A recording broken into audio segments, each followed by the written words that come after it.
Raising consciousness and awakening mankind. This is End of Days Radio.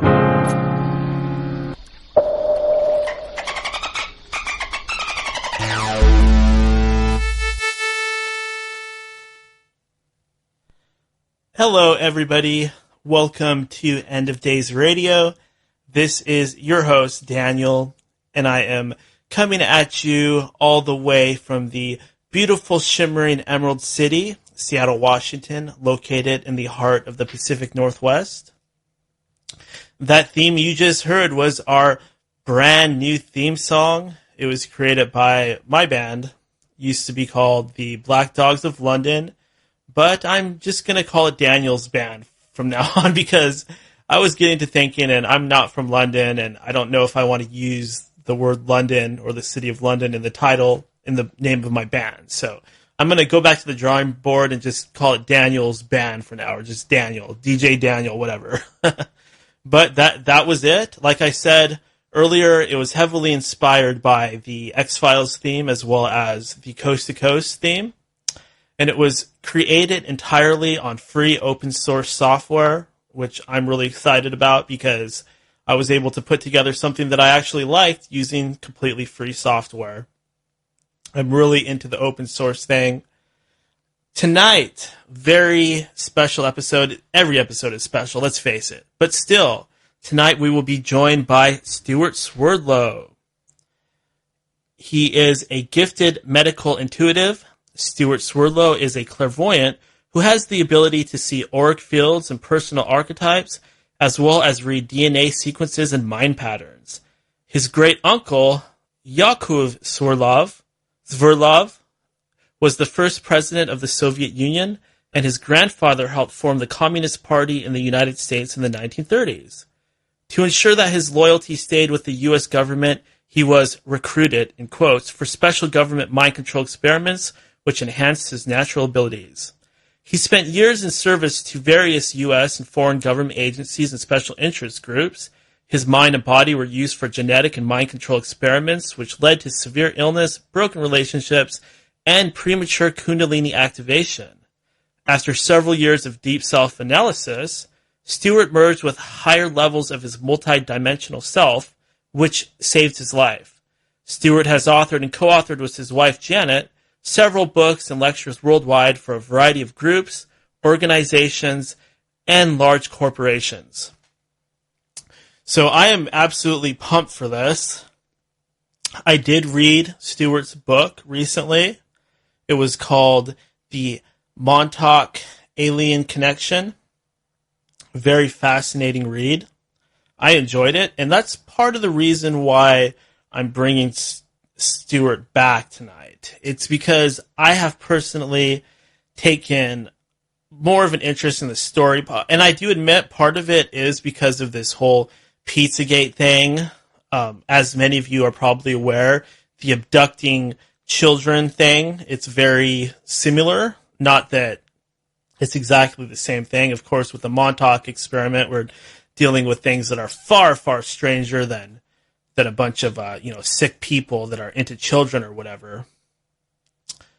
As you guys have probably realized, I have been making an effort to cover the Pizzagate thing, partly because it's just so appalling, partly because I really want to know if it's absolutely true or not, and the other reason would be it's a great starting point for people that are getting the conspiracy, because it does seem to be a 5 cents thing that we can prove to ourselves and to other people. So I'm kind of getting big on wanting to cover some of these hidden underground pedophilic cults, but I don't want to. I obviously don't want to focus on that too much because it's a very negative topic, and it's going to be very traumatic for some people. So I like to keep a good balance and make sure that we touch on that, but not go totally overboard where we're talking about it all the time, because there are other things to talk about, such as aliens and time travel and other interesting things. Real quick, last week's show, we had Mary Rodwell on. Fascinating interview. She's been working with hybridized children. I highly recommend. Sorry, I had to fix my mic. I highly recommend going back and listening to that if you haven't heard it yet. It was a great interview. as well as the show before that had Paul Marco on it, and we talked a little bit about the pedophile rings and stuff like that. A little bit of crossover here with tonight's guest. All three seem to be talking about this idea that some children, they might have certain genetic lineage which causes them to be recruited by certain special interest groups, black budget programs. And I did want to continue the general theme that we've been working on lately, is to look deeply into this whole bloodline missing children thing, and see if we can't come up with some answers or get some clues about what's going on. But I did have a couple other things to talk about, but we're running a little behind here, so I'm just going to go ahead and dial up Stewart, see if we can't get him on the line. All right, let's do this. Hello? Hello. Hi. Hi, Stewart. Hi, Daniel. How are you? I'm doing good. I'm so happy that you're joining us this evening, and I'd like to just start off by asking, how are you doing? Is everything going well lately for you? Well, let's just say things are challenging as always. I can only guess. One thing that I also like to do at the beginning of every interview is just set the atmosphere and the mood a little bit by talking a little bit about your background.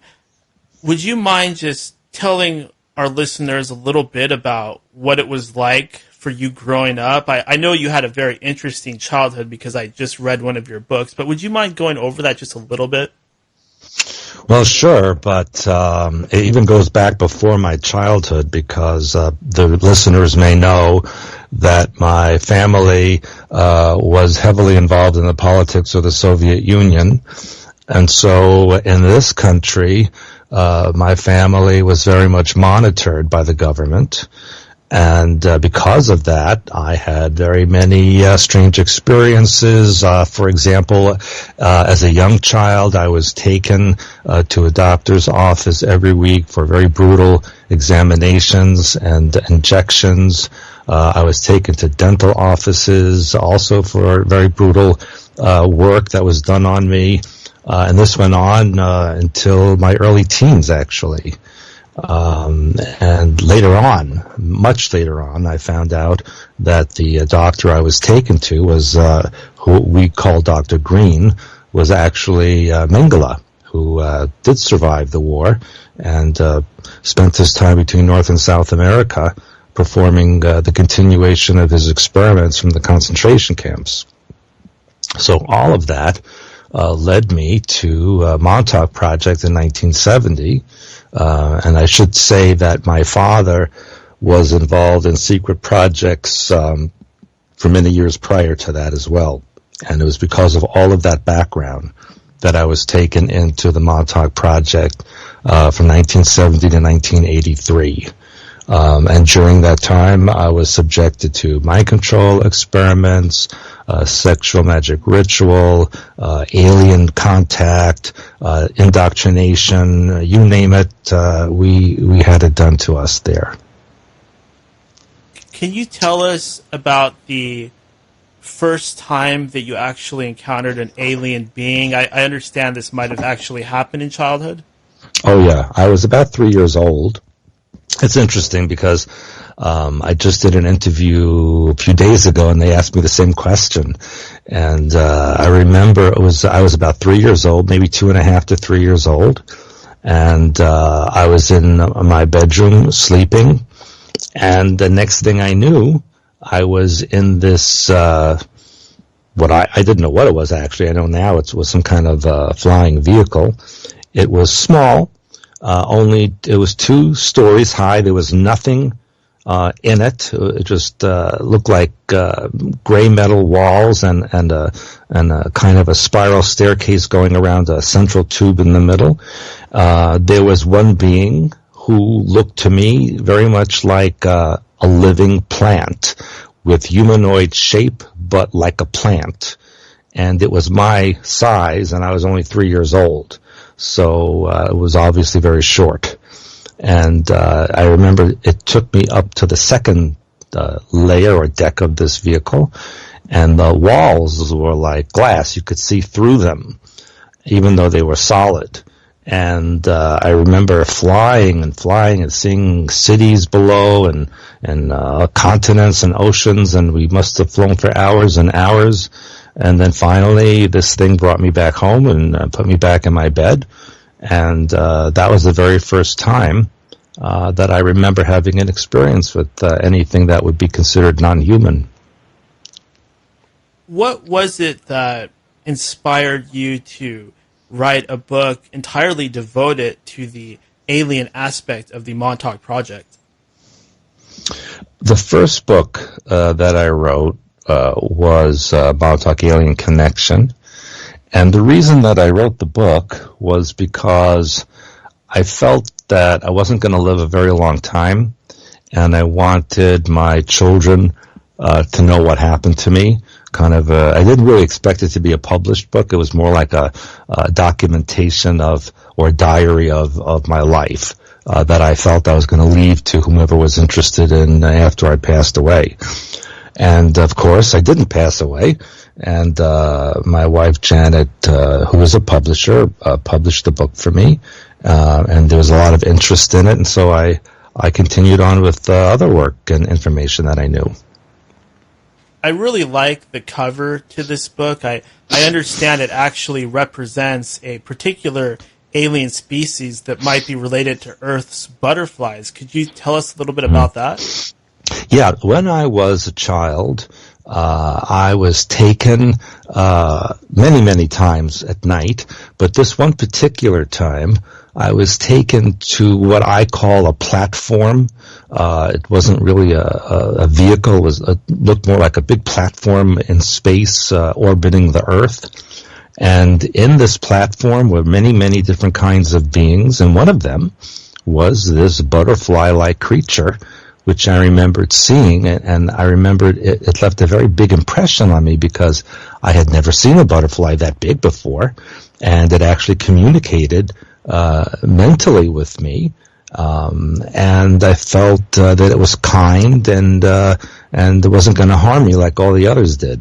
So that was one of the reasons the editor wanted that particular image on the cover. However, it has a dual meaning because for the Illuminati, the butterfly is a symbol of monarch programming. So I guess we wanted to show that a symbol could have more than one meaning. It is two sides to everything. It could be a positive and a negative. It depends how you use it.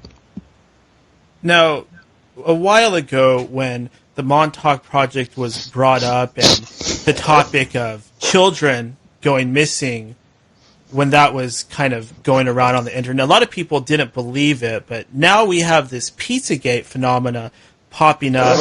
What do you think of this Pizzagate thing? Is this evidence that indeed children are being taken for these strange purposes?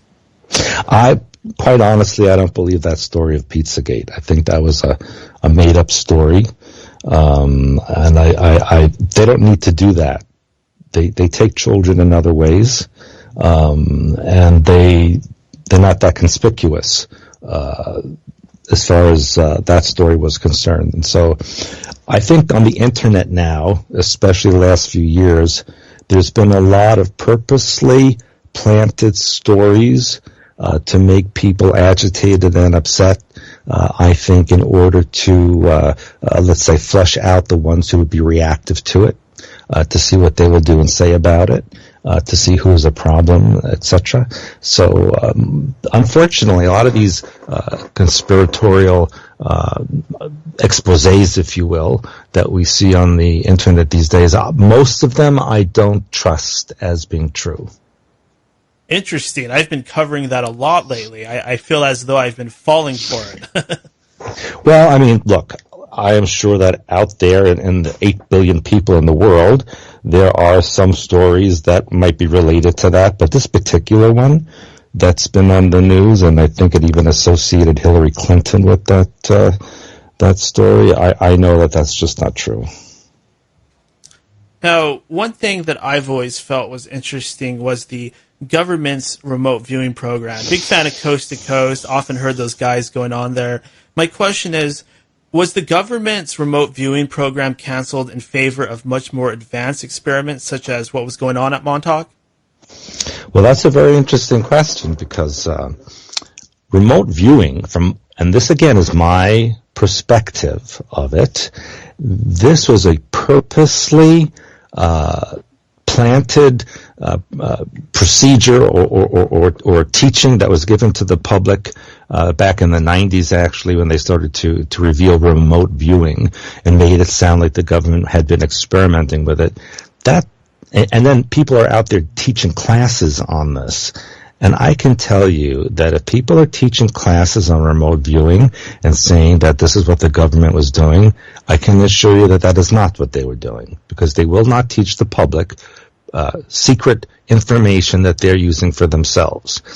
My opinion is that this remote viewing was a diversion so that people would think that this is what's going on when in fact other things were going on. And you're right, in Montauk, it was much more advanced than what they teach in the so-called remote viewing. We learned how to tune into frequency. We didn't need coordinates. We just needed a name. We needed a location, and then we would use our protocols to tap into that and to examine it. We didn't need to do these protocols that you find in remote viewing. So I guess to answer your question, yes, they are much more advanced than that particular topic. When these experiments were happening at Montauk, we know that they were doing several different things. What was the main intent? Was it to find these children or people with the abilities? No. They didn't need a program for that. They already had that in place.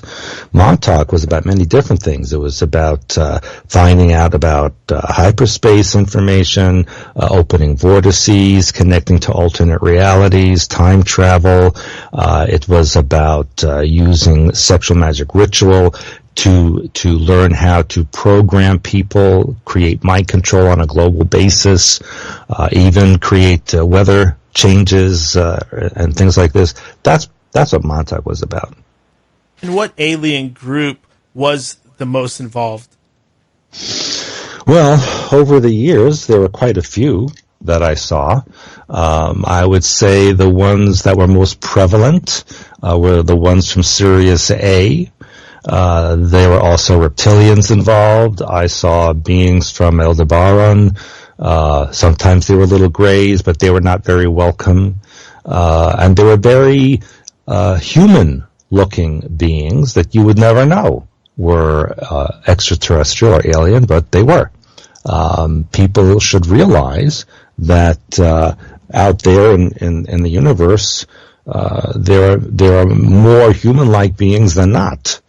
And so you could be sitting next to one on an airplane or walking in the street next to one, and you wouldn't know that's an alien. There are certain stories that get passed around the UFO world.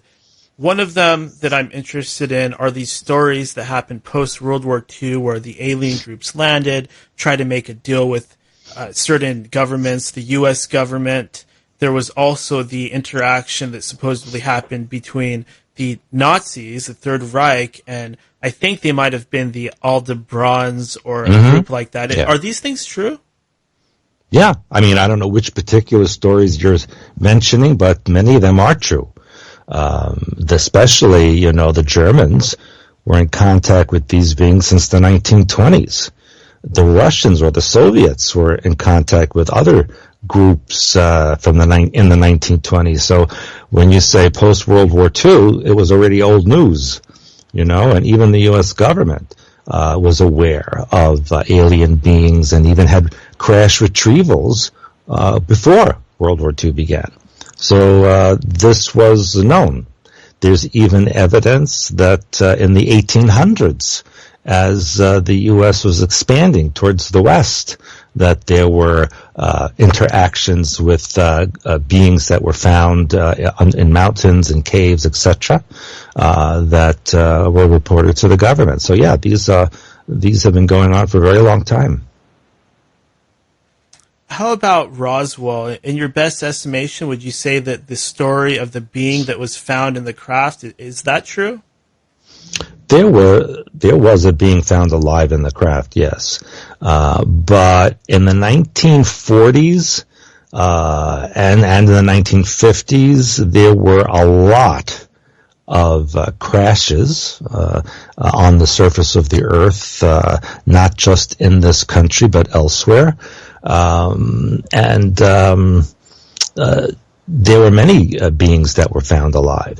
There were also events where a ship would just be found in the middle of the desert, or even one particular place was in Louisiana, in a swamp, completely intact and abandoned. And so the idea was that this was given to humans to see what they would do with it. Oh, wow. Is that something that happens often? Are these aliens filtering us quite a bit of technology? They did in those days, yes.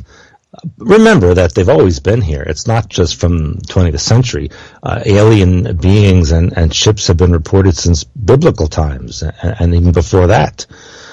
So it's very, very common, actually. I mean, I was reading reports from China that happened in 3000 BC, you know? And so it's very old news. But my opinion is I looked at why, especially in the late 1930s, 40s, 50s, and especially in the mid to late 60s and early 70s, there were so many so-called crashes of these vehicles, and not just from one species. There were many species involved with this. And I looked, why did this happen all over the place? You know, these vehicles traveled billions of light years, no problem, and then they come to Earth and they crash. Doesn't make sense.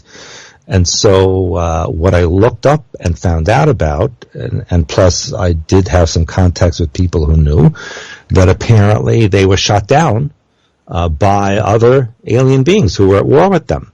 And so basically, in outer space around our planet is kind of a war zone at times. Is it possible that we might be in some sort of Cold War situation with opposing alien groups and we're kind of trapped in the middle in a way? Absolutely. I just did a whole seminar about that not long ago. There are literally hundreds, if not more, different groups visiting this planet, and there are literally tens of millions of civilizations in space, both in this universe and in alternate realities that come here.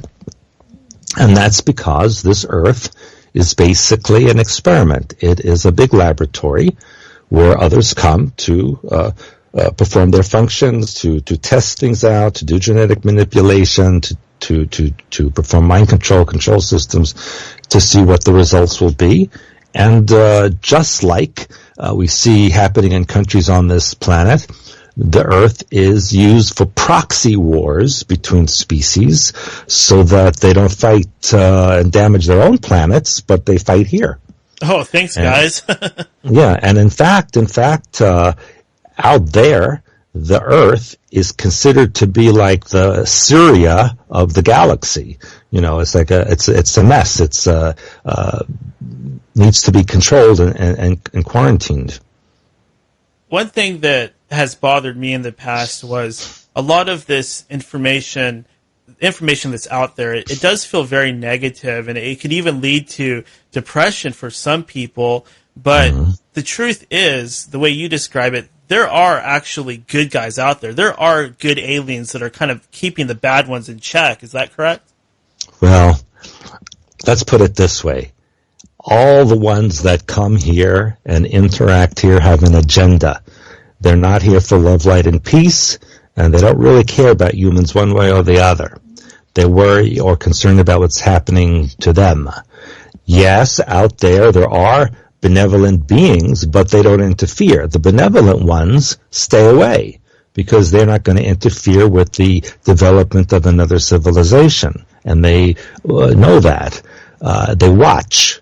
The ones who are here, unfortunately, are here to protect themselves, to have an agenda. There's many different programs. There's hybridization, colonization. Unfortunately, there are some that use humans for food and spare parts.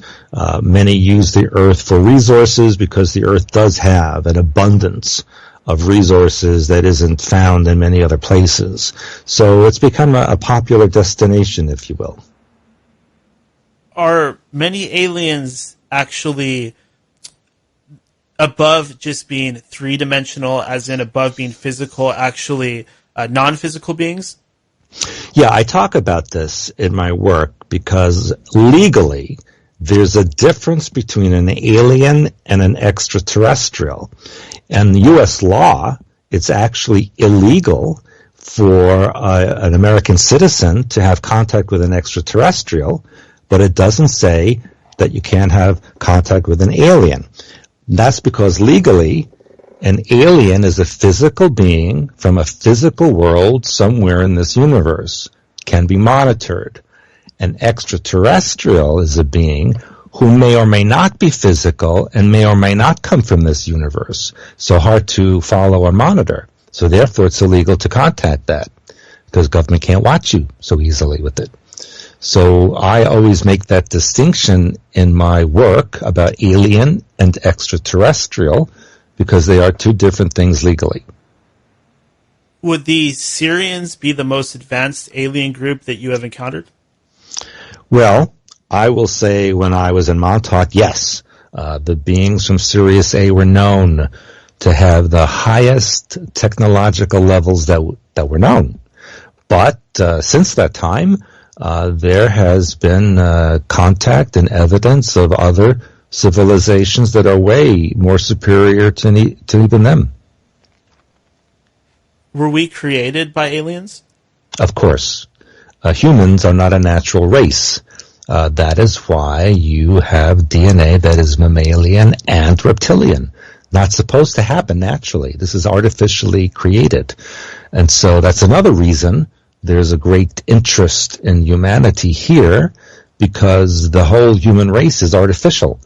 And very odd that it has survived as long as it had. Usually artificial races don't last very long because they start to have a problem reproducing. But human beings have been manipulated so much over the millennia that they've morphed into other things. And there's an agenda for some alien groups to continue a hybridization process to make humans into something else still. So it's an ongoing event. Do we all have a little bit of reptilian DNA inside of us? All humans on this planet have some percentage of reptilian DNA, yes. Because I've heard all of these stories of people experimenting with psychedelic drugs like LSD or magic mushrooms, and sometimes they'll report looking in a mirror and actually seeing their pupils transform into a slit like a cat or a snake. Is that related to the reptilian DNA that we have? Well, the drugs that you mentioned are used in mind control and programming. And so people who take that can be slipping into an altar where they have a compartment in their matrix that is the reptilian being. And so when they look at that, it will look reptilian to them. I don't encourage the use of such narcotics, because it can, first of all, destroy your DNA. You can damage your chromosomes and your brain cells, and it can put you into a permanent, altered mind control position that you'll never get out of. Basically, don't play with fire. Don't play with something that's so powerful. Okay. You don't need that. You don't need those drugs. Just use your mind. Another drug that gets brought up in these discussions is something called adrenochrome. Are these guys really after that stuff? Well, the Illuminati are, and there are some aliens that are. And basically, when a human being, especially child, is brought to a heightened state of fear and anxiety, the pineal gland creates a chemical called adrenochrome, which, if the the pineal gland is then tapped at that moment, and the chemical is withdrawn. It's very potent, and it's used in sexual magic ritual and as a narcotic for the Illuminati and other groups who maybe are not from here. So unfortunately, once they extract it or go to the process of extraction, they kill the person because you have to go through your skull to get it. So it's not a pleasant perspective. I've heard you before on other interviews talk about how actually every single one of us is being programmed. Could you tell us a little bit about the types of programming a normal person might experience? Well, first of all, to my opinion, there's no such thing as a normal person. But let's say the typical person on the Earth, first of all, yes, 100% of the almost 8 billion people on the Earth have some form of programming in them, and that is because the entire planet is surrounded by satellites, and almost every square inch of the planet is covered by a microwave tower, cell tower, etc., so that there's a constant reinforcement of the satellite transmissions across the planet. Plus, you use your cell phone, you use a computer, you watch TV, etc., wearing a headset for some reason. All those scalar waves or carrier waves are being bombarded into your head and mind controlling you. And there's many different kinds of mind control and programs, as you call. There's the monarch programming. There's New World religion. There's end times. There is sexual magic ritual. There is all kind, assassin programming, stalker, vigilante. There's so many, and over the years they keep developing more and more. And all you have to do is live and breathe, and you can be programmed because those transmissions are going 24/7. And especially in every time zone between 2 a.m. and 5 a.m., that is when the transmissions are the strongest, because they assume that at that time period most people will be asleep, and so their guard will be down, so to speak, and so their brain is more easily accessed.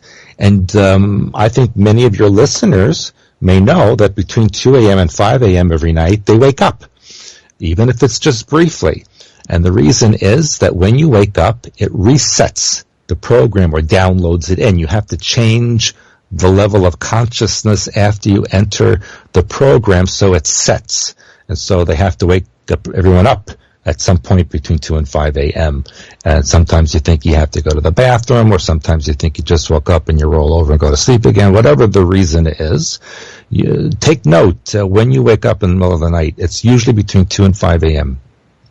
That's interesting, because oftentimes I'll go to sleep and I might have a nightmare of some type. Mm-hmm. Then I wake up with this really negative feeling kind of sticking to me. Mm-hmm. Mm-hmm. Yeah, and as a matter of fact, a lot of people recently have been telling me that they wake up feeling irritable, cranky, just not feeling well, depressed, scared, anxious, you name it, all these negative things that they're feeling. And that is because there is an extra heavy bombardment every night, and this usually indicates the Illuminati are preparing for some type of major global event, and they want you to be depressed and upset now, so that when the event happens, you're more easily controlled. People who are scared, upset, depressed, sad, they're very easily controlled. And so that's why they constantly bombard you with bad news, scary things, and so on, so that you're constantly on edge, and that keeps you in a programmable state. I think it was Credo Mutwa, the shaman that David Icke was speaking to, and he said that the reptilian aliens actually programmed him to become bisexual. I thought this was totally weird when I first heard it, but can they do that? Can they alter a person's sexuality through their dreams, perhaps? Absolutely. In fact, we're seeing that globally. The big thing now is for androgyny. Remember, the reptilians are androgynous. They're male and female in the same body. And so they want others to be like them. That's the whole agenda, is to assimilate all other species into one to become like their own. And that's why we're seeing transgender, and we're, look at Caitlyn Jenner, and we see, children 4 or 5 years old, the little boy wants to be a girl and the girl wants to be a boy. And now the government says, well, if you don't let them, that's child abuse, and then we'll take your child away from you. So basically, they're forcing people to alter their child's sexuality. Now, what 3-year-old knows what the heck they are? I mean, seriously. Yeah, I totally agree. It seems like it's getting a little insane. Are celebrities like Miley Cyrus? My theory is that, and this is something that's obviously been confirmed by certain things I've watched and listened to, but is Miley Cyrus trying to program people to become pedophiles? I don't think Miley Cyrus can find her way out of a paper bag. However, people like her and like other big names in entertainment industry are what we call programming icons. So when that particular icon is programmed to perform a function, everyone who has that person as an icon in their matrix will follow suit. It's kind of like Simon Says.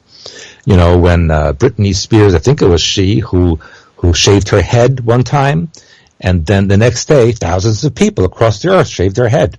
They couldn't explain why they did, because she did it. Or if Justin Bieber, takes a shirtless picture of himself, then the next day, half the planet is taking shirtless pictures of themselves, because all these things are programming icons. Monkey see, monkey do, and that's what it's about. Yeah, definitely. I've certainly noticed that. What about this end of days programming you mentioned earlier? What's the purpose behind that? I'm a little bit concerned, obviously, because my show's called End of Days Radio. But is this all the big disinfo thing to get us going in one direction or another? Well, it's really end times programming. That's the name of the program, end times, and basically it is the script from Book of Revelation. And the reason they're using that is so that people believe that the Book of Revelation is coming to life, and that it's the end of the world, and Christ is going to come back, and either you're going to go to hell or go to heaven, or you're going to be raptured, and so on. It's all a mind control program, so they can install the New World religion, global government, and make everyone into a Borg. And by a Borg, do they want us to be soldiers or some kind of factory, or is this some kind of energy harvesting? It's all the above. It's every person will have a particular function. Some may become soldiers, some will just be workers, some will be in medicine or driving a bus or whatever it happens to be. But the bottom line to all of it is, you don't ask questions, you do what you're told, you have your blinders on, whatever the government tells you, you do, and that's it. If you ever watched a Star Trek movie and you saw the Borg, and they were like a collective, a hive mind, and they only did what they were told. There could be an explosion right in front of them, but if they were programmed not to pay attention to that, they just ignored it and kept going. You understand? So it's whatever you're programmed to focus on, whatever your role is in the scheme of their programming, that's what you'll do. This reptilian race, they seem to be very focused on domination and materialism, and I've heard some contactees allege that these reptilians actually have some sort of religion that's based on worshiping the material world. Could you confirm if any of this is true? Well, they do have a religion. Well, basically that's what Christianity is. That's what Islam is.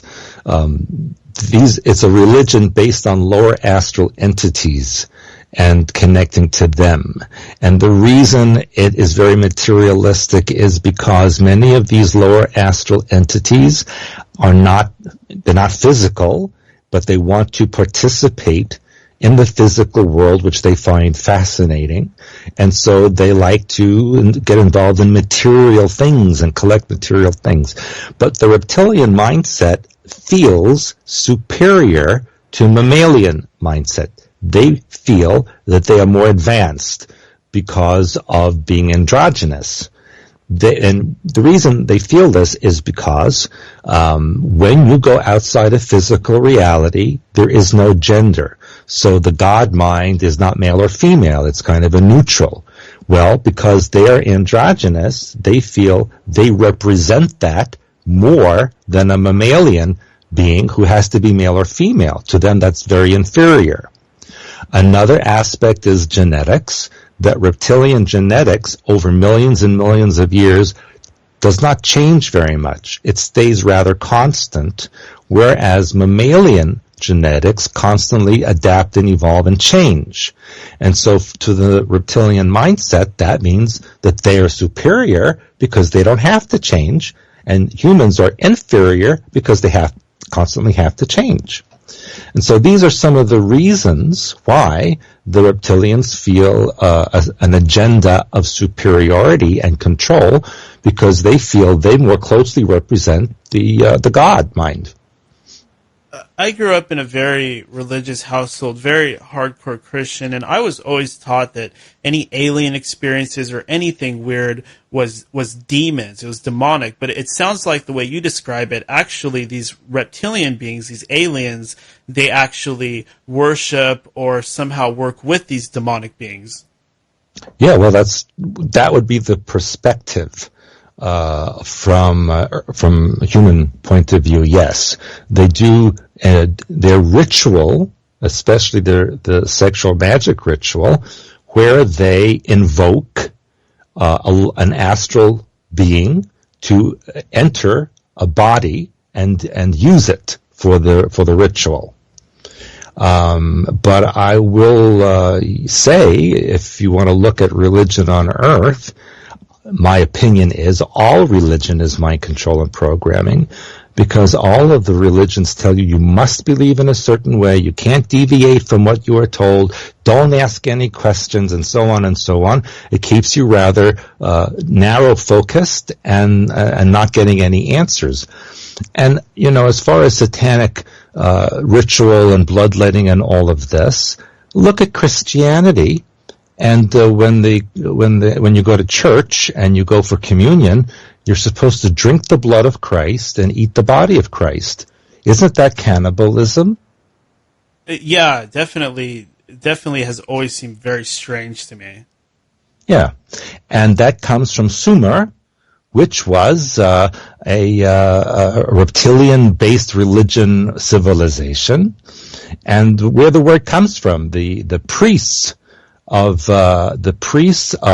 Sumer were called Kana. That's the name for the priest was Kana, and the name of their male god was Baal.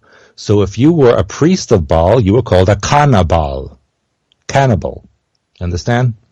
And so every year, in front of the image of Moloch, or the astral god, they would sacrifice children, bloodletting, so that they would be purifying the culture every year by sacrificing the children who might represent the negativity that needed to be released. And then they would burn the bodies of the children, and the priests would eat them. And these were the Kana Baal, the priests of Baal, Kana Baal. And that ceremony over the years in Western culture called carnival became a carnival. So when you go to a carnival in your neighborhood or in your county, you're going to a symbolic representation of the priests of Baal who ate children every year for their release. That does beg a very important question. One thing that has been going around since probably the early 2000s when David Icke came around, the idea that these Anunnaki that Sitchin brought to all of this, are they reptilians? Different culture. The Anunnaki, which were basically from a world that was referred to as Nibiru, they were reptilian-like, but not completely reptilian. They were not the Draco that formulated the Illuminati that we see today. Two different cultures, actually. It was the Anunnaki that created slave races, that created other mining and other mineral extractions from the earth, and they were really basically at war with the Draco, and these wars were documented in the ancient Indian Vedas, where they talked about those things. Any idea what might have happened to that original semi-reptilian group? Well, they left, and I wrote about this in my Blue Blood, True Blood book. Their world, Nibiru, was also an artificial world that was set in an artificial orbit in our solar system to come close to the Earth approximately every 3,600 years. But in April 2003, the Illuminati destroyed it. They blew it up with a particle beam accelerator as it passed near one of the moons of Jupiter. And that is why, ever since then, we have been having these huge meteors, asteroids, all kinds of space rocks flying between the Earth and the Moon. This is the residue from that destruction.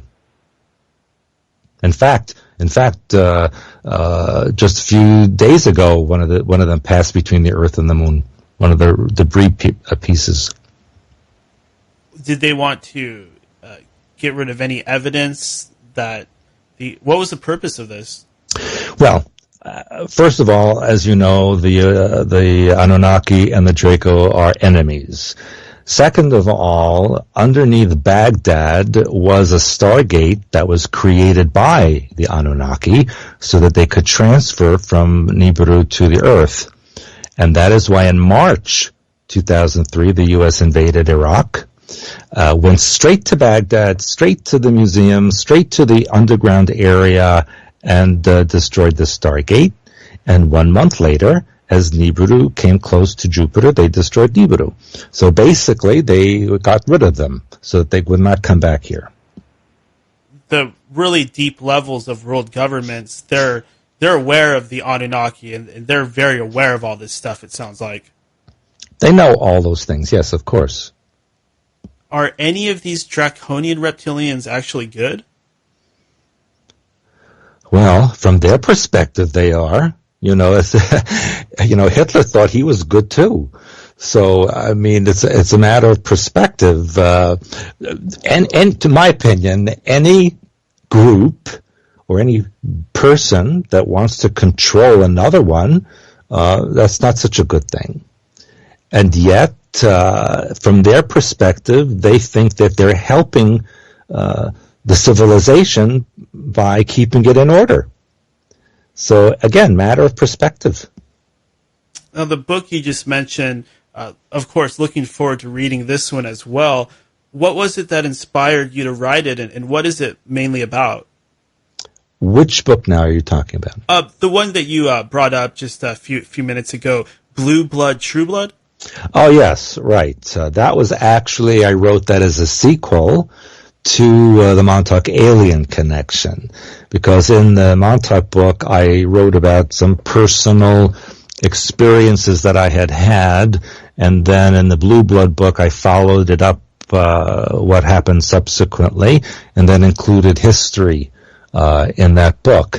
But I've also even created a new book a year or two ago called True World History, which is even more in depth about what was going on, especially the migrations of people on this planet, the influences by others external to this planet, and what we can expect in the future.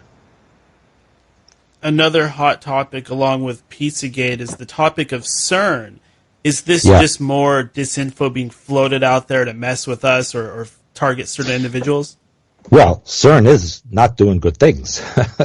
I'll tell you, officially, they said they were looking for the God particle, right? But if you think about it, it's a very ludicrous statement, because everything that exists is a God particle. So what are they looking for?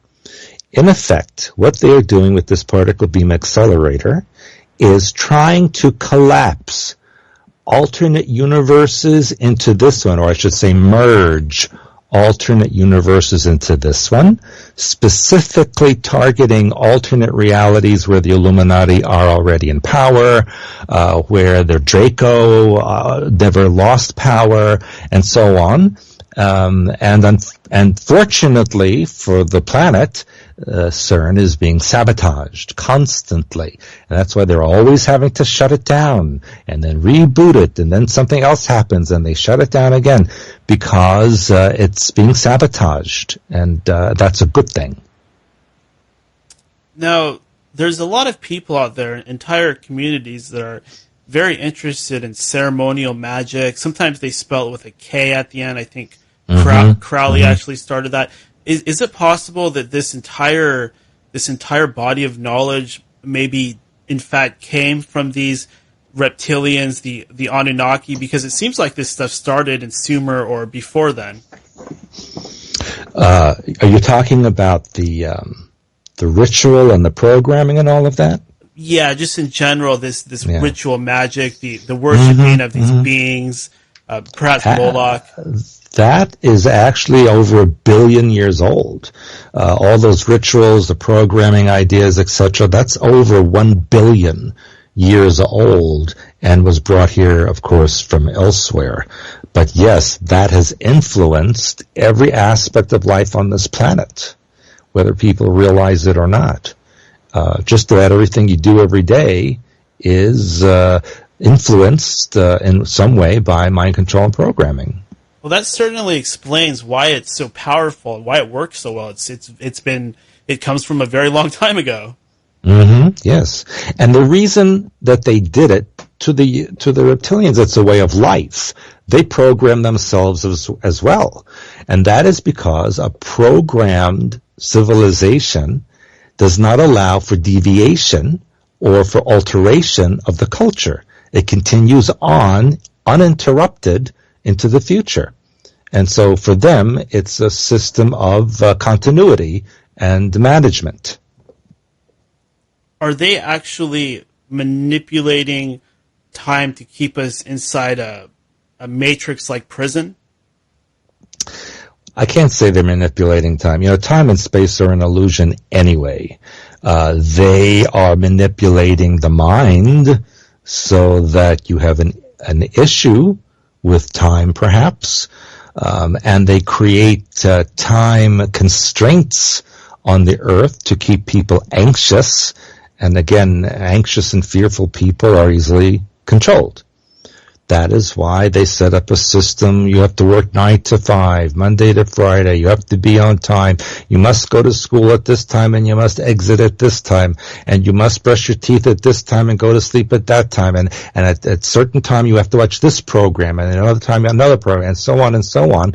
And so people are completely and totally manipulated by the numbers on a clock, which are programming triggers, when in actuality, time doesn't exist.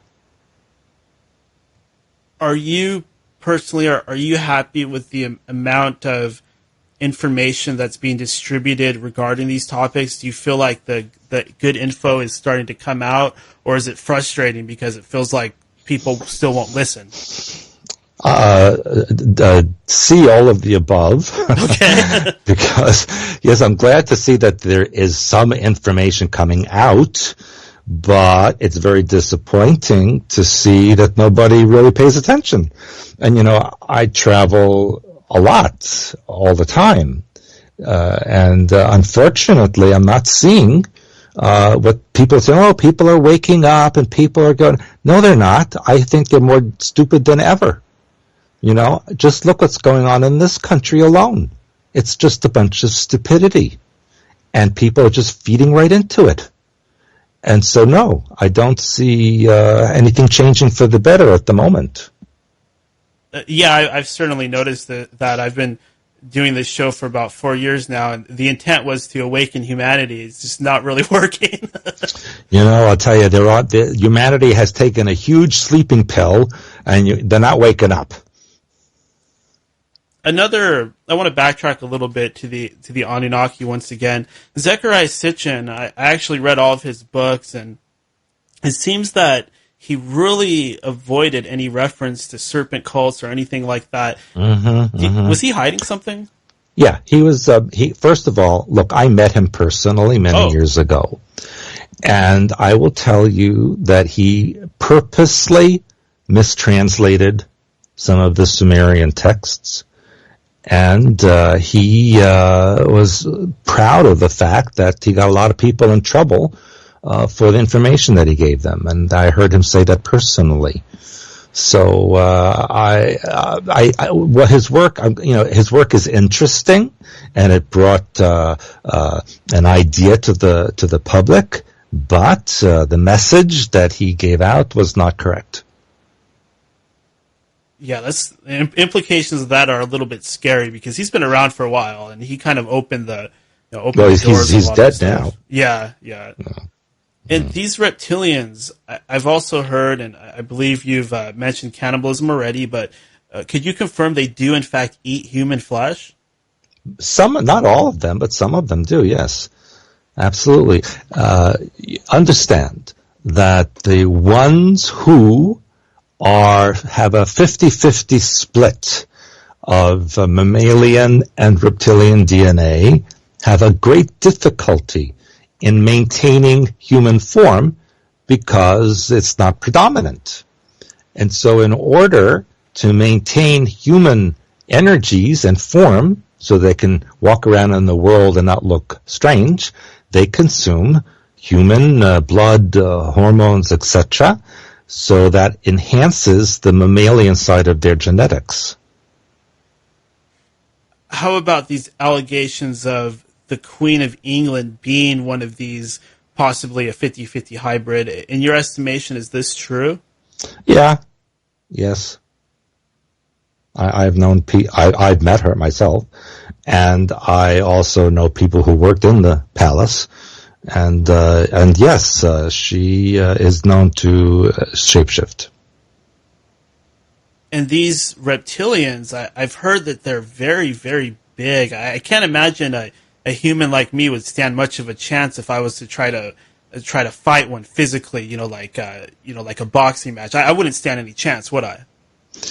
Well, they're not all gigantic. They come in different sizes, just like humans do. There are different species that are related to the Draco Empire. Some of them are actually quite small. But hopefully you'll never have to have an opportunity to fight one physically, because they are very powerful. How big do these things get? Well, the ones who shapeshift into human form and back, I know that some of them have gone to 8 or 9 feet when they are in reptilian form. But there are reptilian races in the universe which have been seen as 20 and 30 feet. Those are not shapeshifters as far as I know, but they do exist, and they have been on this planet. In fact, there have been humans on this planet who have been quite tall. Yeah, that's very true. Are these people, are they related to possibly some Nephilim or giants from the past? Well, I would encourage people to read Book of Enoch and Book of Jubilee, because in there, and of course those books were excluded from the main Bible, there it explains how the alien beings came to Earth, mixed the genetics, created these giants and what they called monsters and other creatures, and the remnants of those still exist on the planet. There's a gentleman, English guy, he's been going around, and he's getting quite popular. His name's Simon Parkes. Have you heard of him? I know him. It seems that, along with him and several other of these contactees or people that have been involved, one reason that I tend to believe it is because there's so much crossover. A lot of the things that you're saying, for example, they correspond to the things that he's saying, and of course, well before you knew each other, along with others such as Alex Collier. Are these guys all telling the truth? You know, Daniel, I don't want to comment on the work of other people. I just do my own work. And if people read my work, they can see what I believe to be true or not. Okay, fair enough. What about the biblical idea of Satan? Is there one of these demonic creatures, perhaps, that is actually who we think of as Satan? Well, no. It's more of a concept or a collection of mind patterns from the lower astral realms that are designed to create disruption on the earth plane. Every time you have a fearful thought, every time you have a violent thought or anything that humans would consider to be negative, this feeds into the lower astral, and the energies there personify it and take action on those things. There are energies in the lower astral, like I mentioned, that have never been physically incarnate, and they feed on all of these mind patterns and emotions from the physical world to power their actions from the lower astral. So that's why it's a very good idea for people to do their release work and get rid of the negative mind patterns and the negative emotions so they don't feed into this negative collection of thought. And when you were part of the Montauk project and people were using some of these abilities, was anybody, well, we know telepathy is very real and something that, to me at least, it's obvious that it's 100% real. But what about telekinesis? Is that something that's a reality? Did you ever see anybody using telekinesis? Of course, humans only use 10% or less of their brain, and 97% of their DNA is not used. So imagine the abilities a person would have if they opened up larger percentage of their DNA and brain. So these abilities are inherent in everybody. Everybody can do these things if they're willing to learn how and open up their mind. Do you suppose that these Draconians might want to suppress this ability, because then if we had these abilities, maybe I would stand a chance if I was to, say, fight one of these things? Well, if you did open your mind pattern and your abilities, you wouldn't have to fight anybody because you wouldn't attract them. These beings are here because humanity has a collective mind pattern of victimization. And so when you have a victimization mind pattern, you project out the reflection of oppressors and tyrants and all kinds of negative events. So if people would change the way they think and become more benevolent in their thinking, they would not reflect beings like the Illuminati and astral entities, and they would not have any power or existence here. So, in effect, if enough of us woke up, we could, in a way, wish them away. Not wish. Think them away. Because if you don't think that they exist, they don't. They only have the power you give them.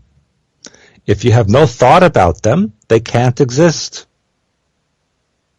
Is it dangerous for somebody to become too involved in this reptilian research? Could that actually somehow put you in resonance with them? If you concentrate on anything, you attract it to yourself. So if you do research on reptilians and you focus on that energy, you're going to see that. Yeah, that's interesting. Can you Ah. go ahead? No, and they will be aware that you are focusing on them, and they will be very happy to accommodate you. Yeah, I totally believe it. Of course, I've read others say things that are similar on message boards, and when I got really into looking into this stuff, there was a period where I felt this strange energy come over me, almost as if there was something there. That's the best way I can describe it. It might have been my imagination, I don't know, but that's my reason for asking, because I almost felt like I was connecting with something at some point, and that worries me. Yeah, but listen, I'll tell you something. Just because you don't think of something doesn't mean it doesn't exist, because all things exist. It's simply a matter of attracting it to you or not. Mm-hmm. That's my point. I don't want people to think that if you don't think about the Illuminati, they all evaporate. No, they will still be there. They just won't affect you. It has something to do with their magics and their spells and mind control and that stuff, I can only imagine. Well, if you live on this planet, obviously there's something about this you need to learn and understand. Could you tell us a little bit about this special type of vision that you have? Well, again, I don't like to call it a special type. I think everybody can do it. It's just part of a person's composition. When I was in the Montauk project, they performed experiments on me to physically blind me so that my mind would see instead of my eyes. And so I was able to see energy fields, archetypes, colors, etc., and into other realities without the use of a device. And so December 1999, I had surgery to correct my vision. And when the bandages were removed, I then had an overlay. So not only then could I see physically finally, but I could still see the energies because my brain stayed the same. I was still able to see the energies on top of the physical reality. So it can be a little bit complex and disturbing, because when you see everything all the time and you can't turn it off, it's a little challenging, especially if you're in a crowd of people or, you're in a place where there's a lot of things going on. And that's basically, when I'm not traveling, I kind of keep to myself. I don't really go out or do anything. Are there any simple ways that a person might get started in unlocking some of these telepathic abilities? That's what my work is about. That's what my books are about. I have a very good book called Hyperspace Helper, where each chapter is designed to teach you how to do more and more and more. I have videos on YouTube from my website, expansions.com. My whole work is based on teaching people to take control of themselves. Yeah, thank you, by the way, Stewart. I know this is, from looking into your work, I know that you've basically gone through hell, and I even saw one of your videos where, it was well after you've written a lot of these books and been on the circuit for a while, if you want to call it that, but there was some woman that was actually sent to further program or manipulate you. It sounds like even now you could still find yourself being targeted or harassed. Is that correct? Oh, gosh, I'm targeted every day of my life. As far as going to hell and back, I think I have a condo there. It's like, sometimes I wake up in the morning and I think, okay, what's going to happen today? Let's see what they're going to do today. And, sometimes it's really silly, ridiculous things. And sometimes it's major things. And sometimes they send people in to purposely sabotage or to discredit or to harm in some way. That's happened recently. And other times it's as simple as I mentioned earlier, just having that bad, anxious feeling, or having a pain or an ache somewhere, or problem, with hearing or seeing or something like this. It's always something every day. I'm used to it. It doesn't mean I like it, but I do my work. I do my deprogramming. I do my balancing my pineal gland, my chakra system work, my child within, my release work. All of these things I do every day, and it helps tremendously. And I advise people to learn how to do these things and to do it for themselves, and that's the only way they'll see that it works. Another thing that we see being talked about quite a bit is this thing called the Mandela effect. Could these things that people are noticing, these changes to reality, are these being caused by the Illuminati maybe, or one of these alien groups? You mean the changes that we are seeing on the planet? Yes. Understand that reality is a reflection of the individuals and the collective subconscious of those who project it out. And so if the collective subconscious mind has mind control and programming within, it will reflect whatever changes are being sent into the projection from the mind via satellite and et cetera, as I mentioned earlier.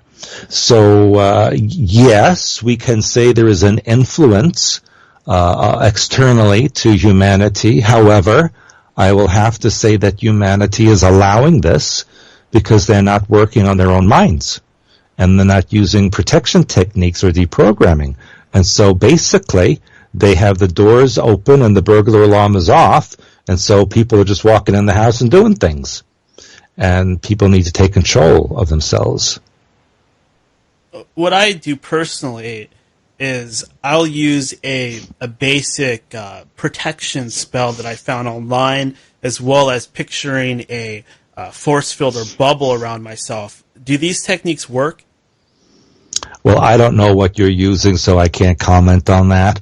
I can only tell you that I use an ultimate protection technique where you put yourself in a violet tetrahedron, and then you put the tetrahedron inside a violet octahedron. And again, you can see this in my work and in my website, expansions.com. Violet, the color violet, and that is the color of an amethyst.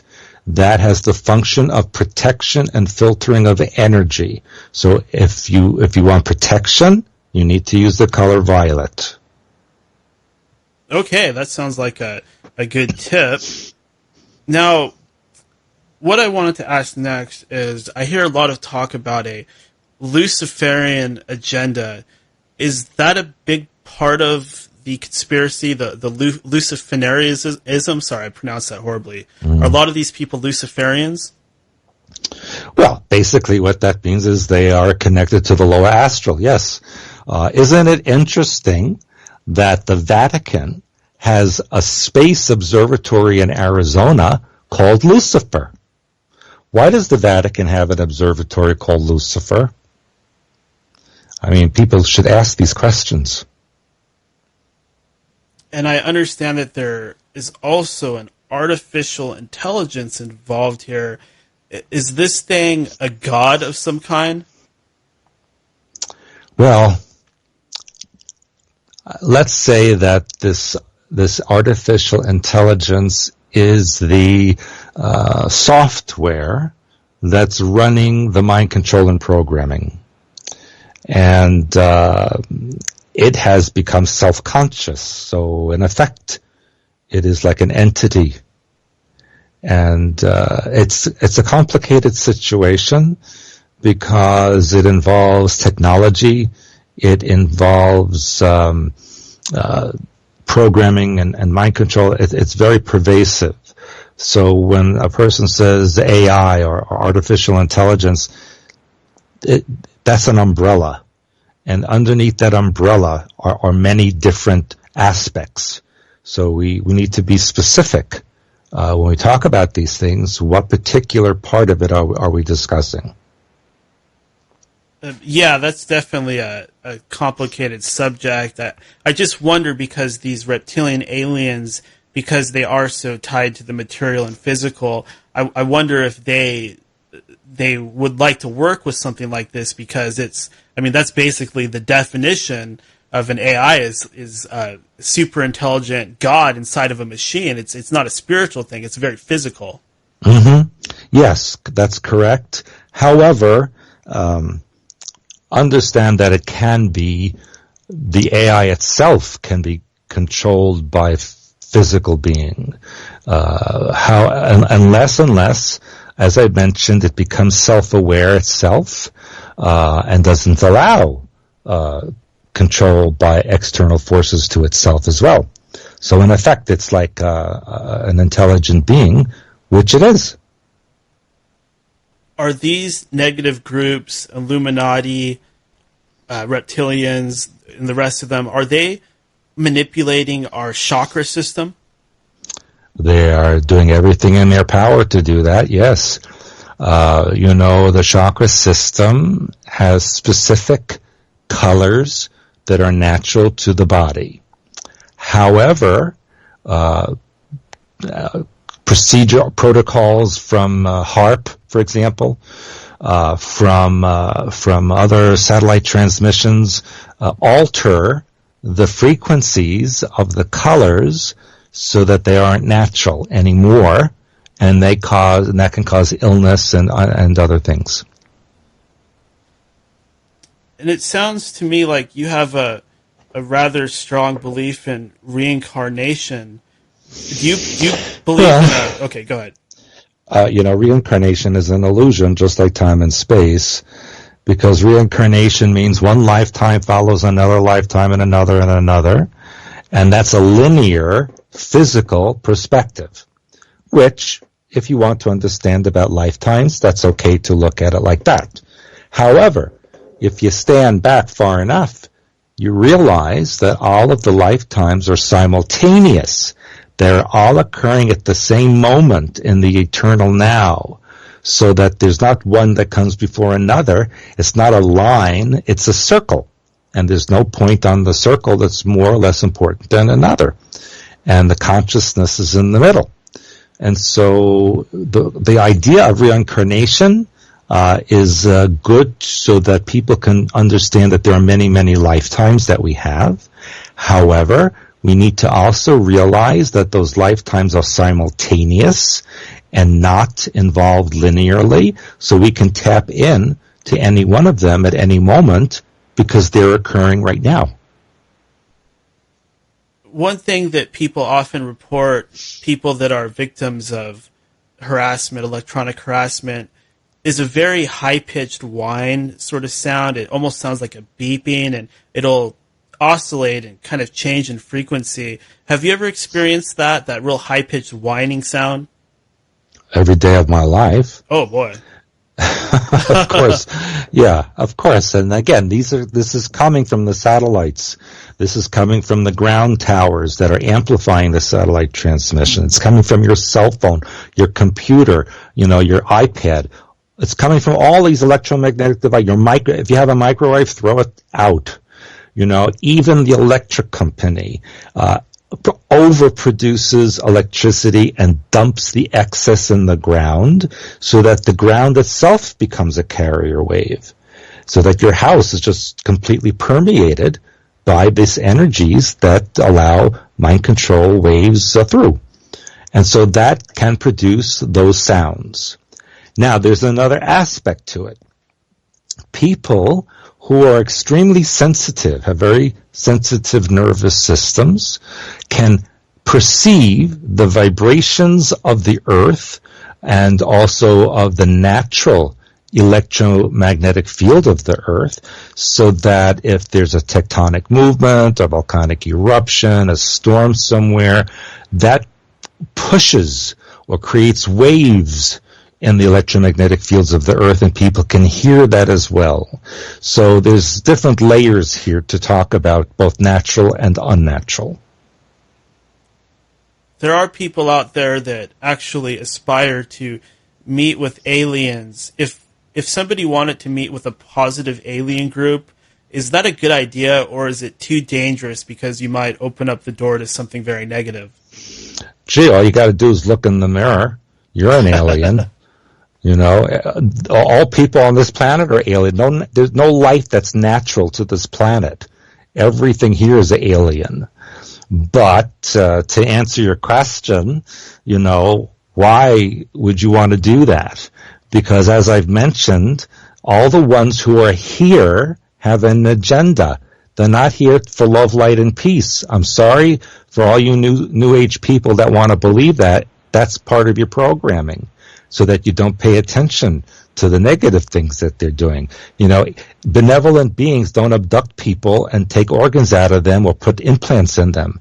Benevolent beings don't hybridize people and try to replace them, and so on and so on. This is a very sinister agenda that's going on. So instead of wanting to meet an alien being, how about you meet yourself? Go inside of yourself and look at your soul personality and the connection to the God mind and see, why are you here and what are you supposed to do? I think that's a better thing to do. We all have some purpose for being here, some mission or some purpose, right? Absolutely. You're not here for an accident. You're here because you're supposed to be here for a reason. What do you think of President Trump? Is he a part of this mind control? Or what are your thoughts on that? Oh my.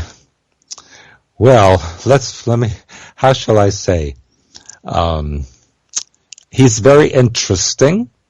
Yes, he has a very crass, brash, and abrupt style.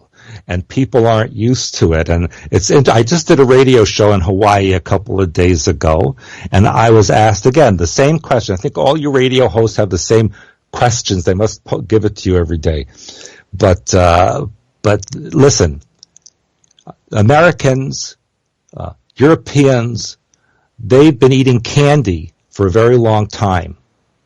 And now there's someone who says, hey, you need to eat vegetables. You can't have candy anymore. So all these people who are like children are screaming and crying. They don't want vegetables. They want the candy back. And so they attack the person who's giving them vegetables. And that's how I see what's going on.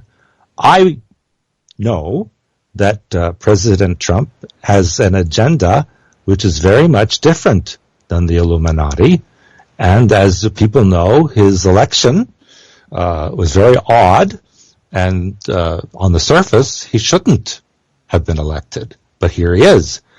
I told my audience back in August that he would be elected because I was told by someone who was connected to certain people related to government. Remember that all such high offices are placed. You don't vote. So there was no popular vote or anything else. He was placed in office, just like all of them are placed in office. And as I've been saying for the last 2 years, there is a lot of sabotage going on. There is an agenda against the Illuminati, which is coming from outside of this planet. And that's a whole nother topic. And those of you who are interested in that information, read and watch my work on the Kuiper Belt, which is the area of space outside of our solar system. And there's a lot of things going on out there that are now related to what's going on here. So 2017, we're seeing a lot of sabotage, and the Illuminati are not happy, and neither are the people programmed by the Illuminati not happy, because they don't know how to fulfill their functions now. That's really interesting what you just said just now about there being a movement against the Illuminati.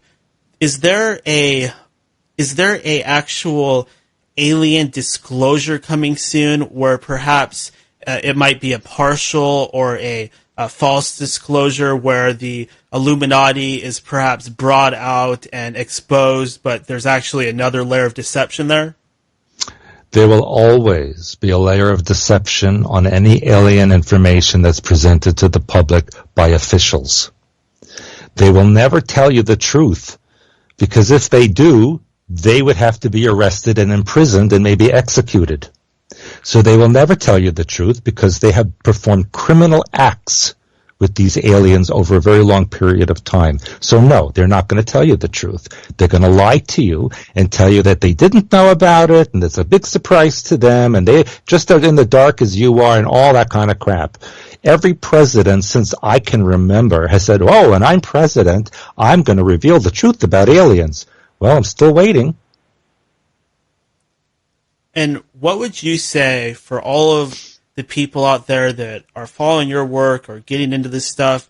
What would you say, based on your experience, is the best way for us to spread this information around? Well, just what you're doing, and all you can do is say the truth, and it's up to other people to accept it or reject it. You can't force people to understand or want the truth. Every day, and it's really getting ridiculous now, on CNN and BBC and Fox News, I see these headlines and I see these trash stories that are being perpetrated as truth, and if there's another story that's perpetrated, they say, oh, that's fake news. Don't believe the fake news. Well, hello, CNN, you are writing fake news every day, and you want people to believe it. And so, to me, it's like a big game that's going on. And so all we can do is speak to the people who want to know. The others, they're just not going to get it, and you can't make them. So know your audience. That's all I can say. You're not going to go into a mosque and start talking about communism, and you're not going to go into the Vatican and start talking about Islam, because no one's going to listen. You have to know who you're talking to, and you'll attract the ones that want to listen. Okay. We are approaching the bottom of the half hour, and the interview is coming to a close, but I'd like to go ahead and just open things up for you. If you'd like to say anything, any last words, or if you'd like to go ahead and plug anything, the floor is completely yours, Stewart. Oh, thank you, Daniel. Well, again, I will tell people, if you're interested in my work and in the work of my wife, Janet, go to expansions.com. And we have a brand new website that's just been up a couple of weeks. We've replaced the old one. And this one is a little more easy to navigate. And we have books and we have videos. We have reports that we'll do for you. We have a forum, Q&A, comment section of blogs that we each write, and people can write in as well. We also have tours that we will be taking to certain places. Janet will be going she is an Italian citizen, and she will be taking everybody to the north of Italy in June, the first week of June. She is a Waldensian. The Waldensians were considered to be the first Christians, if you will, before things were changed, and that's why the Catholics tried to assassinate all of them. And so she'll be taking you up to the mountains and the caves where the Waldensians went to hide 1,000 years ago, and show you what the truth is about religion and belief system. We also have our webinars every week that you can sign up for. They're 1 hour on once per week in the evening. You can look at the different topics that we have. We also I have a conference that I do twice a year in Poland. Next one is April 22 and 23 in Warsaw. It's called Exposing the Truth Conference. I have the honor of speaking with my friend Laura Eisenhower, who will be speaking, as well as people from all over Europe who will become as speakers there. We do this every April and October. This September, we are going to have a bus trip to Texas and New Mexico, where we will observe and explain the Marthalites, Alamogordo, the Carlsbad Cavern, Roswell, Las Cruces, etc. It's going to be a fascinating tour. We have our new books which are coming out, and videos. So go to expansions.com, visit us, Expansions on Facebook. Maybe you'll click like. And we have so much in store for you. I'm traveling constantly. I'll be in Africa. I'll be in the Seychelles, Europe, Caribbean, Asia, all over, all year. So my schedule will be up there on expansions.com. Excellent. And be sure to thank Janet for me. She was so pleasant and hooking us up. It's just so helpful. And once again, thank you so much for sharing your time with us tonight, Stewart. It's been fascinating. And of course, I'd love to talk to you again in the future. But until then, you have a good night, my friend. Thank you so much, Dan. It's a pleasure, and good night to everybody. And there you have it, everyone. That was Stewart Swerdlow. Very fascinating interview. Oh, it looks like some of you had some questions in the chat. I definitely should have popped in and grabbed those to ask Stewart. I do apologize for that. I can promise in the future I'll be much more focused in on the chat so I can keep in touch with your questions and ask those as they come. I hope you guys enjoyed the interview. I'm going to go ahead and take a little break. I had a lot of fun with that, but now it's time to take a little break and have a little snack. I'm going to go ahead and play some music for you guys. This music, once again, this is by Al. Al is a guy who calls into the show every so often, and he has a band called Circle A Enterprises. It's just him, kind of like my band. In fact, what he's doing was a heavy inspiration for me to start a band and be the only member. So credit to Al on that. But we're going to play some of his music. The first song is called Saintly Heart. The one after that will be called New Hit in capital letters. And then we'll play The Sunshine of Your Eyes. And of course, you can get Circle A Enterprises on Facebook as well as Reverb Nation. So please enjoy.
Raising consciousness and awakening mankind. This is End of Days Radio.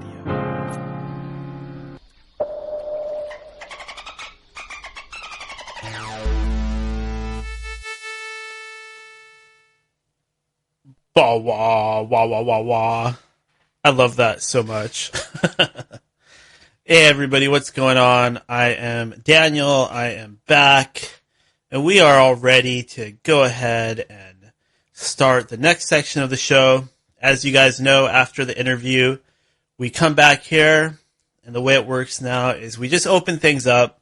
I call it the News and Listener Roundtable section, where we talk about a few paranormal news stories, recent stuff that's been happening, anything interesting in the world of fringe research or conspiracy. We also open up the lines, so if you want to call, if you'd like to call into this show and talk to me, if you want to talk about the interview or the topics that were brought up, or if you just want to talk about something entirely different, that's completely fine. And just to reiterate something, the listener questions for the interview, those are not going away. The only thing that has changed about this show is I'm not taking calls during the interview. So if you want to ask the guest a question, go into the chat room and just ask in there. And I kind of screwed it up tonight because I'm still getting used to things. So I saw there was a few questions in there and I didn't get to them. I do apologize for that. Next time I will do it absolutely for sure. And then from thereafter.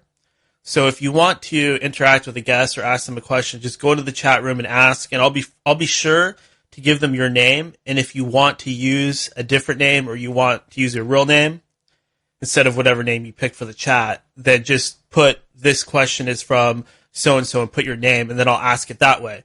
That way we can get the best of both worlds. I can still make sure your questions get answered, but we don't have that interruption factor, and we don't have things getting tied up and thrown in different directions, and we don't have to deal with prank calls or nasty people or anything like that.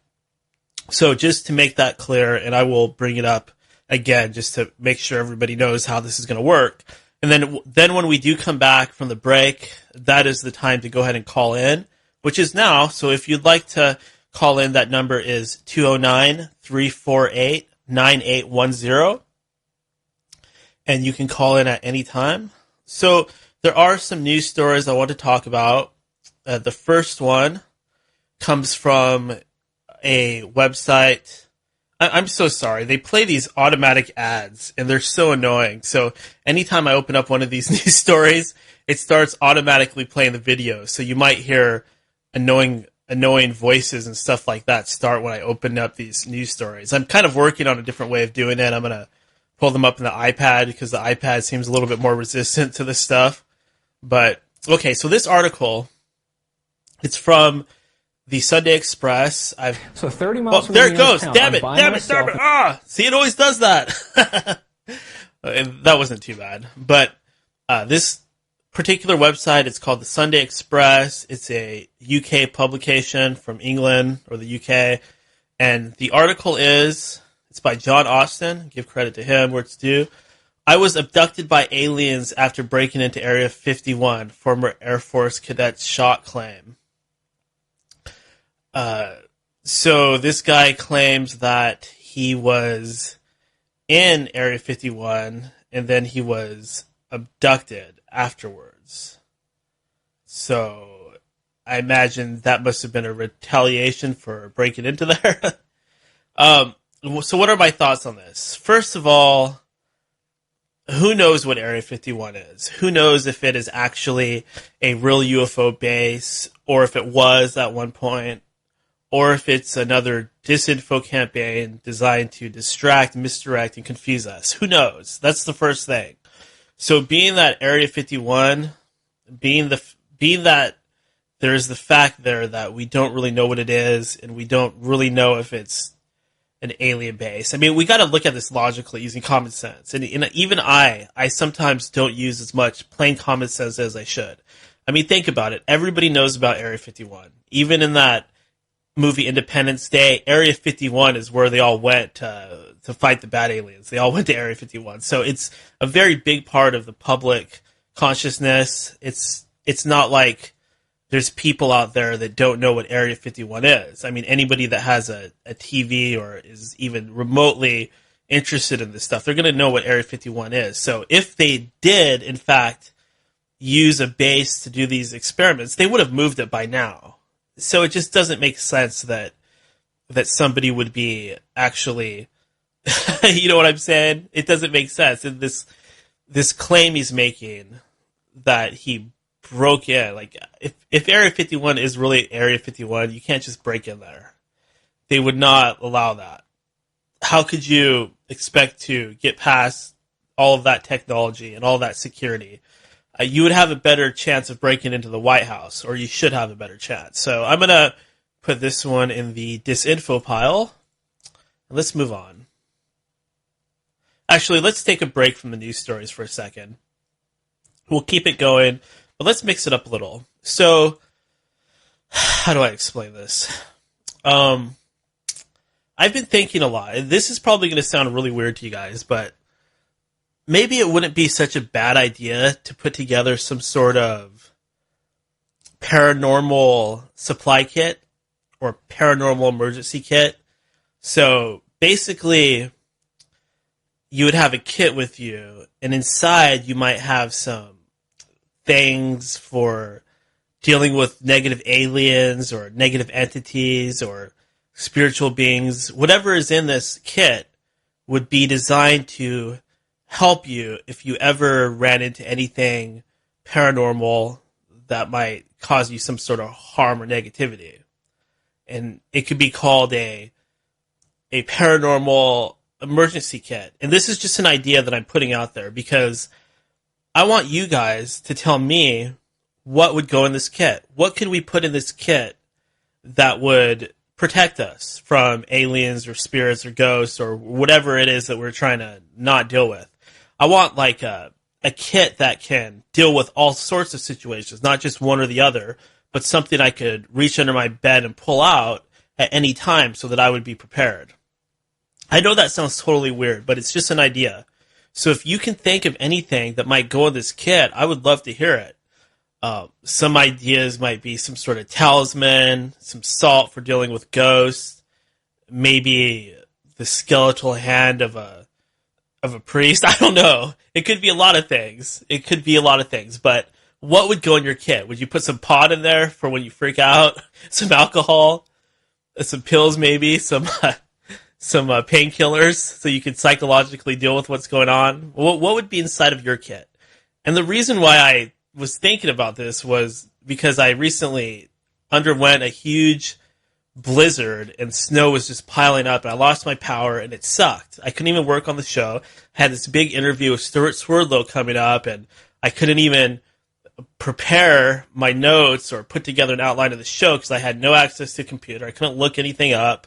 I still was able to work even though I was stinky and hungry and cold. I would just use my phone and the iPad and stuff like that, but I still really couldn't prepare as well as I usually prepare, and it just kind of sucked. And I was thinking, boy, I really need to be better prepared for emergencies like snow or earthquakes. I really need to tighten things up a bit. I should have had a butane stove ready to go right away with some top ramen and stuff like that, and I didn't. So I had to rush around. I had to drive out in the snow where it was icy, and I did slip a few times. I do have a truck, but it isn't a 4-wheel drive truck, and it wasn't safe. I mean, some of these trucks people have, they have 4-wheel drive, they have nice new tires on them, and they're so big and heavy, you could drive these things through the worst conditions, you'll be fine. But my truck's pretty good, but it's not like that. It's not, a real badass truck that you can take anywhere. And that's another thing I want to get. I want to get a badass truck that I can take anywhere. So if I want to meet up with, one of the listeners and go off in the woods and go hunt some aliens or something, I'm prepared. And I do want to do stuff like that. I do. I know a lot of you guys have been wondering about, some videos and things like that, and it's coming. It's just that this whole thing I'm doing, it's mostly a radio show, like I said, but it's not going to be just that. I really want to add other aspects to it. I want to add a video aspect and take some road trips, but you got to remember that these things take a lot of planning. It takes money. It takes time to really figure out how to put it together. So it is coming, but it's gonna, it's gonna take a little while for me to really get this machine working the way I want it to. I call it a machine, but it is what it is. It's a show.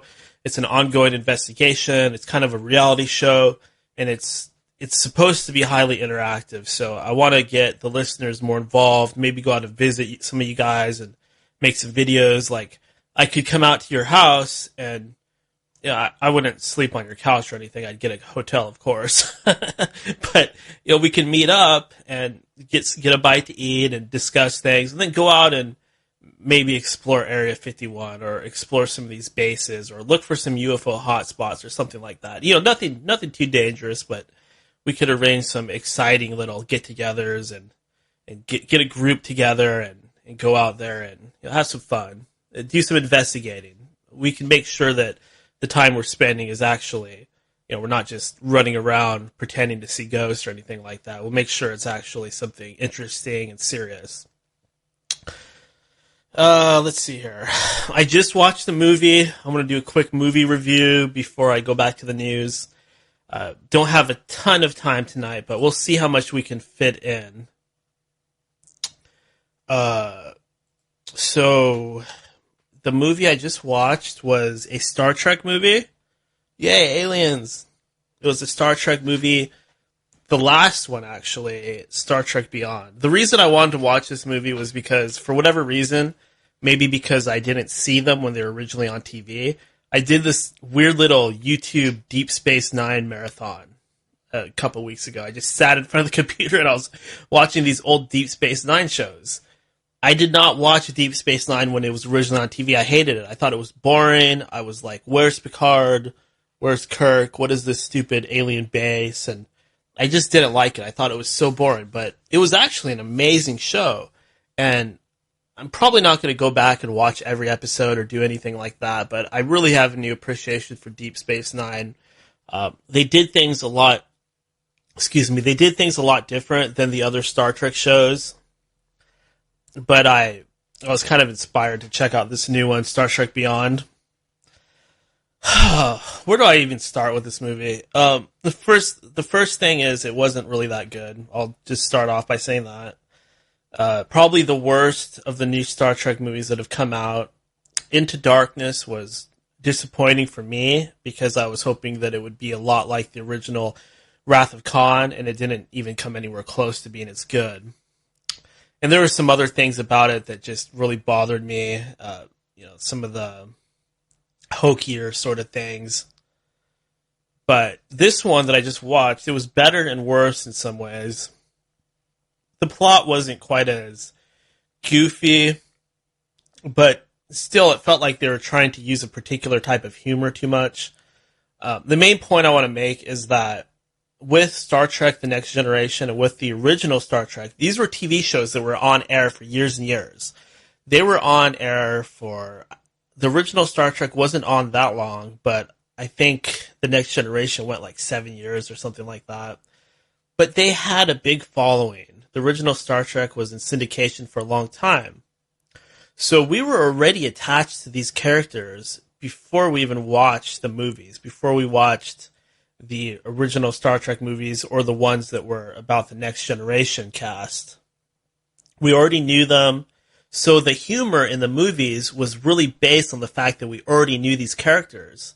And they just took the stuff from the show, turned it up to 10, and then made a movie about it, right? They just made everything bigger and better and had a better story and better special effects and better fights with the spaceships and stuff like that. But when you just make a movie without any TV show to back it up, and you try to use that same humor, like we're all supposed to sort of laugh at the interactions between Spock and Kirk, and we're supposed to think that the stuff between Spock and Bones is so funny based on, the old movies and the old show. It just doesn't really work. I mean, it just feels like they're trying too hard to have that same sort of humor, and it just falls a little bit flat. I'm not saying that the movies are bad. In fact, all three of them are probably, better than a C if we were going to use a grading scale, especially that first one. The first one was the best one, and I would say that was a good movie, a decent reboot, but the things they're doing with this humor, and you could add to that the fact that the plot lines are a little bit weak, and where are the Star Trek villains that we really want to see, like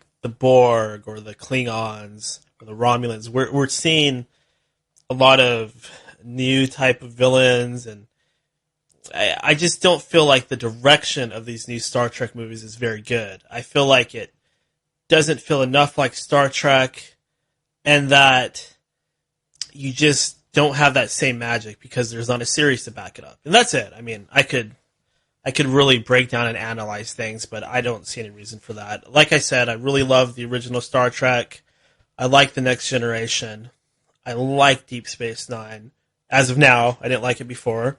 And I love Voyager. Voyager was the show that I watched start to stop. You guys remember 7 of 9, the Borg chick with the the large Borg boobies?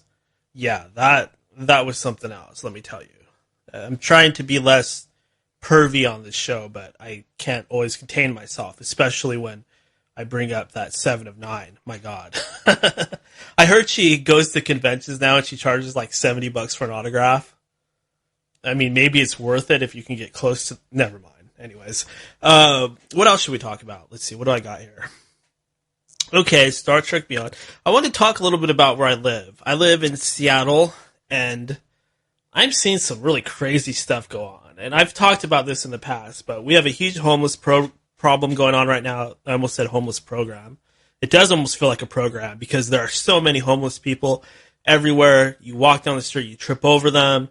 You see them under the overpasses. It is very sad. I mean, I talked about this before, like even when, the old version of the show, I would talk about these homeless people and some of these homeless women. I'm telling you, there's young, pretty girls. I wouldn't even say they're women because they're not adults, and they're homeless. They're living out there on the street. And in my whole life, I've never seen this before. I've never seen so many young people homeless. And it is so disturbing to me because these people are supposed to be the future. They're supposed to be, the young, bright people of the future. And so many of them are stuck out there on the streets. It's just wrong on every level. Where's the government? Why isn't anybody helping these people? Where are the private investors? Where's the philanthropy? Where are the policies? What's going on? It's almost like the local government wants this to happen. I don't understand it. And there's people out there protesting Trump, however you feel about Trump, whatever. If there's so many people out there protesting Trump, and there's a particular city council member, her name's Sawant, something like that, and she's a woman from India, and she's leading all these big protests and stuff like that, and it's all about Trump, Trump, Trump. And meanwhile, there's this huge homeless problem, and people are too busy protesting Trump. I mean, it's insane to me. It's like, okay, I get it. You don't like Trump. You didn't vote for him. That's about all you can do. What is the point of using your time and energy, taking a day off of work, or spending one of your few days off to go out there and protest when it's not going to do a damn thing? Trump is obviously in there for a reason, whether he was voted in or placed.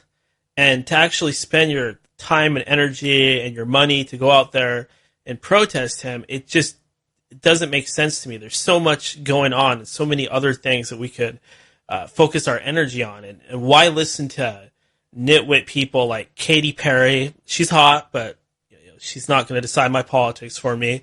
Why listen to people like her or any of these other celebrities, Madonna? They're airheads. They don't have an intelligent thought in their minds at all.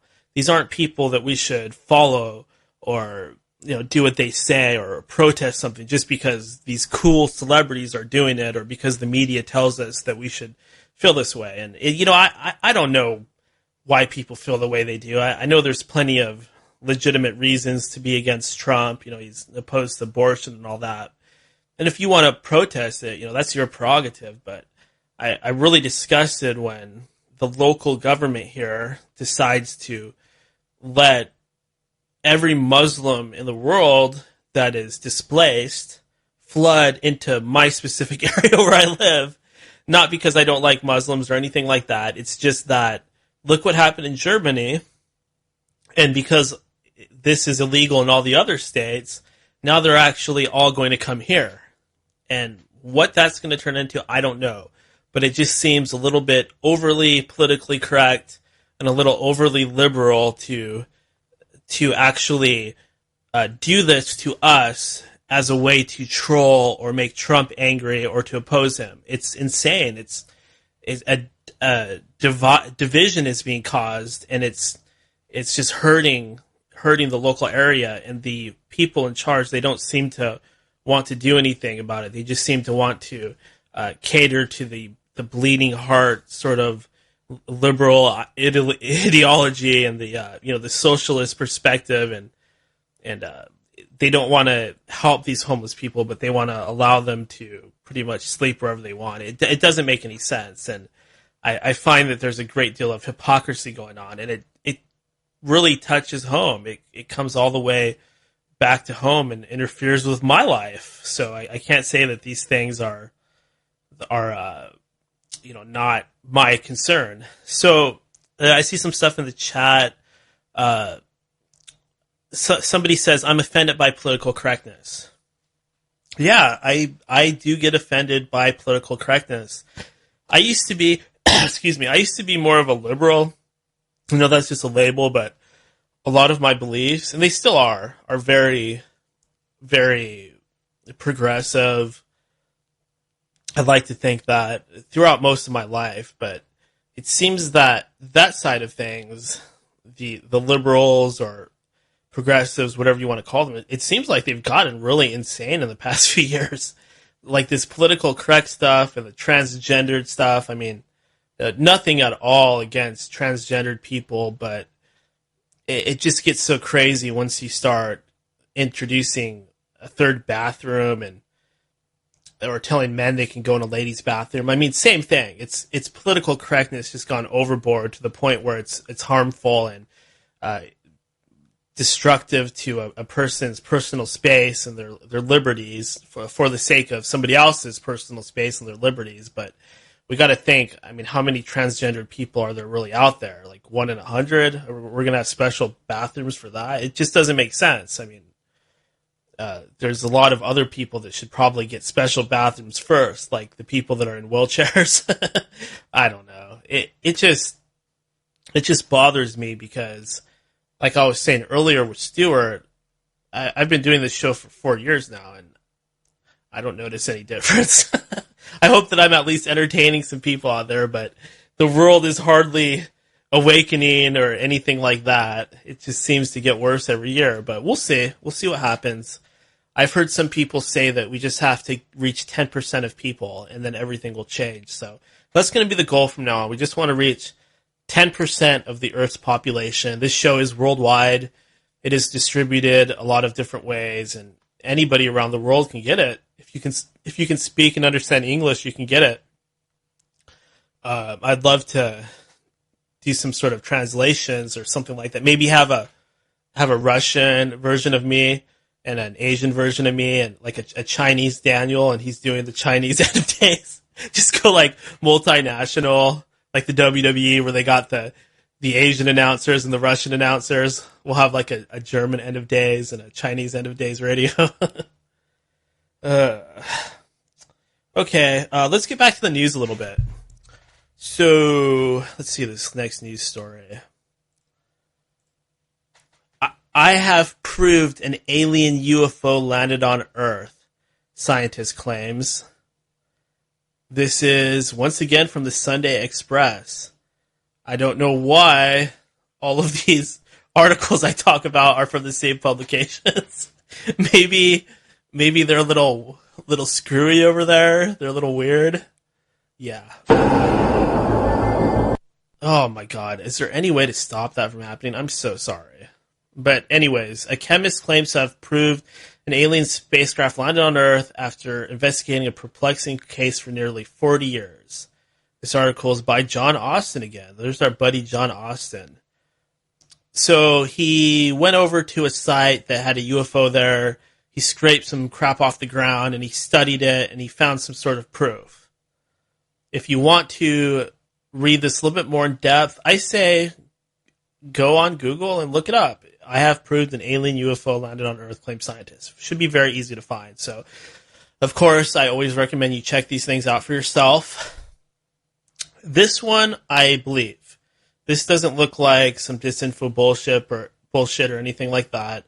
The guy, he took some samples, and I don't think he's the first person to do this, but a lot of times these UFO landing sites, they leave behind some blades of grass or some burn marks that just don't make sense. They shouldn't be there, and it's evidence. I mean, I always hear, "Hey Daniel, do you have any proof? Do you have any proof of aliens or UFOs? Do you have any proof?"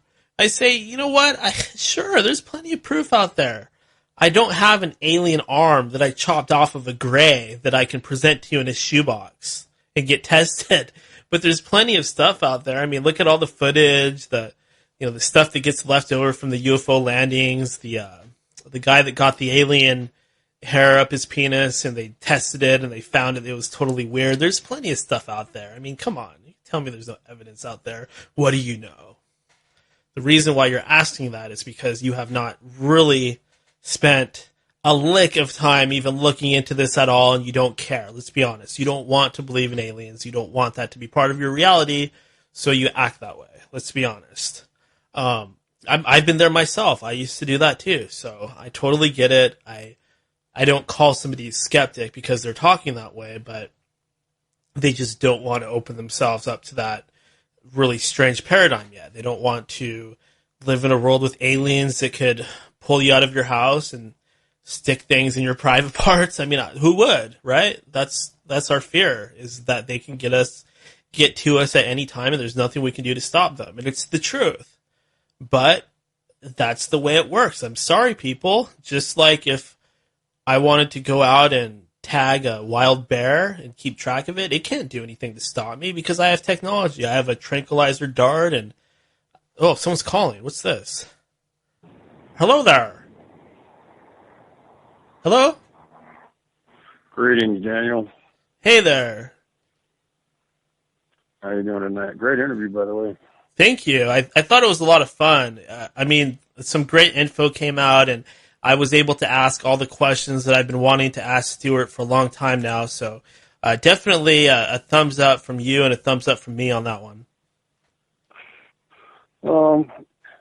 I didn't think I had much to learn from you because I know a lot of stuff. But working coast to coast, got all them stupid commercials and all his stupid blabbing on about this, that, and the other. And it seems like coast to coast turned into like a 3-hour infomercial. You know what I mean? Sometimes when they got a guy talking on there talking about pills, or another guy talking about his skin cream. Yeah, and the dating stuff, and it's just ridiculous at this point. I mean, yeah, and they come on and listen to you, and you're just bam right to the interview and straight interview for 2 hours.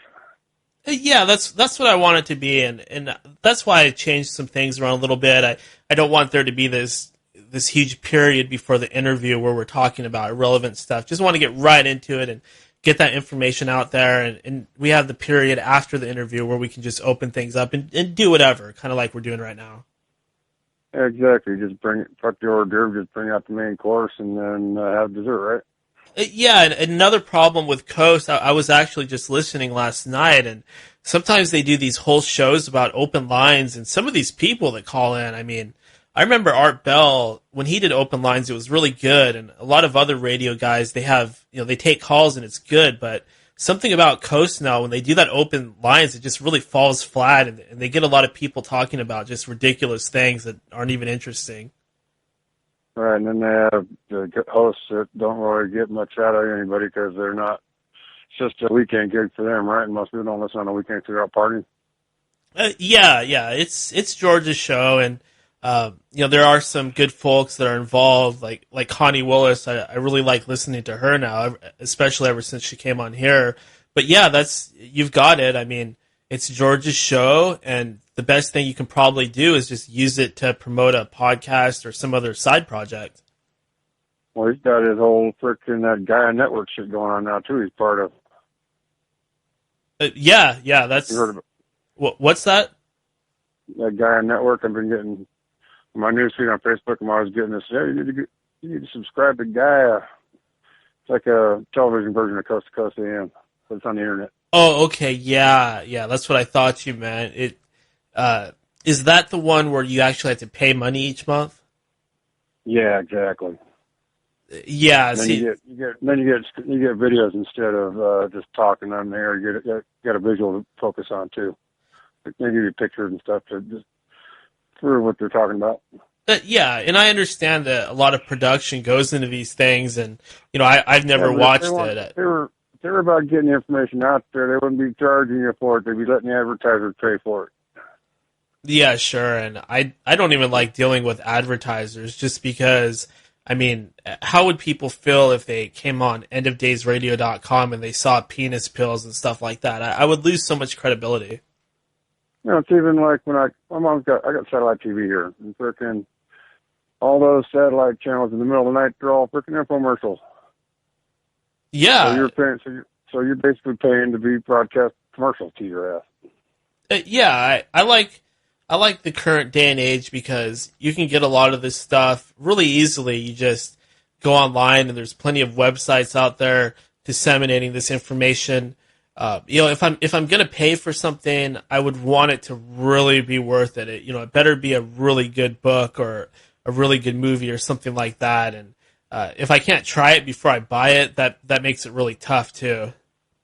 Yeah, it's like when I first discovered Art Bell and started to, it was a whole hour. It was like 55 minutes of interview and 5 minutes commercial at the top of the hour for 5 hours.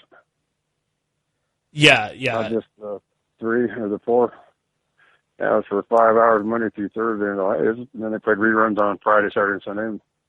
It's not easy either because, on a normal radio show, you have commercials breaking things up. If you're just going 3 hours straight with no commercials, it's more like you're going 5 hours. No, but he was actually going 5 hours. The show was actually might have been 3 hours. I can't remember when I first discovered it. I can't remember if they rebroadcast the first. I think they did rebroadcast the first 2 hours after the show ended. Maybe that was it. Yeah. I was new to the show, so I just thought everything was all new, Yeah, but back in the old days, I'll figure that out. When Art Bell was first starting out, he used to do these marathons where he would just try to see how long he could spend on air, and I think he actually broke a record for longest that anybody has been broadcasting consecutively. Really? Yeah, it was really early on, though. Of course, I'm sure he doesn't have anything like that in him now. I've actually heard that he's sick or recently went to the hospital. So best wishes to Art Bell and his family. Oh, for sure. It was a pretty big loss for him to retire. I mean, I have to agree with what Michael Vandeven said on this show a few weeks ago. He said nobody's really done it like Art has. Nobody's really risen up and become the new Art. Just nobody's really there yet. I understand what happened though, and Mike explained how he got popular, and then that girl came in to produce him and kind of took over the show and ruined it for him. I get all that. Have you heard that show at all? The one with the girl? What are you talking about? Heather Wade? No, I don't even know who that is. Well, she's that producer that you mentioned that came in and took over. She's actually doing the show that Art Bell was doing. She's doing it now. Oh, I didn't hear about any of that. Yeah, a lot of people they complain about you it. talking about the new one? You talking about the new one he was doing, or the original one? The new one he was doing online. Oh, all right. That's what that one. All right. I thought he was talking about when Art retired from the Coast to Coast show. No. When I started listening, he was just reaching the tail end of that. He was still doing the weekend shows and doing it every once in a while, but I kind of missed the boat on that. Mostly what I've heard of Art Bell has been past shows from the past and, all the classic interviews. You heard when he came back. There was a guy that took his place originally.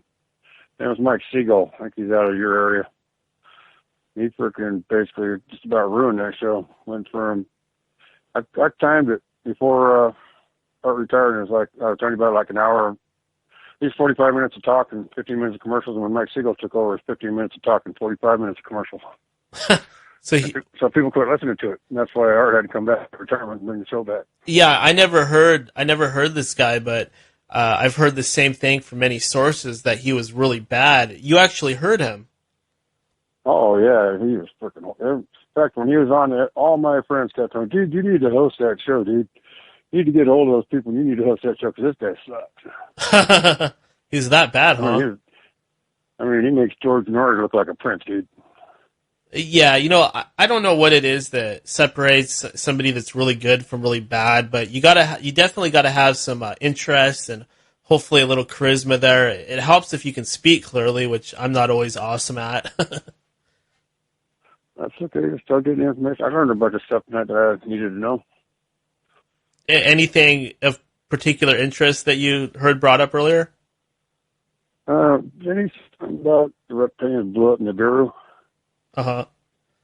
Yeah. It was basically what he said was that there was originally an Annunaki group on this planet, but they were reptilian, but they are not the same group as the Draconian reptilians today. They're actually opposed to that group, and the new group, the Draconians, are more or less in control nowadays, and they were kind of behind blowing up Nibiru or whatever it is that they blew up.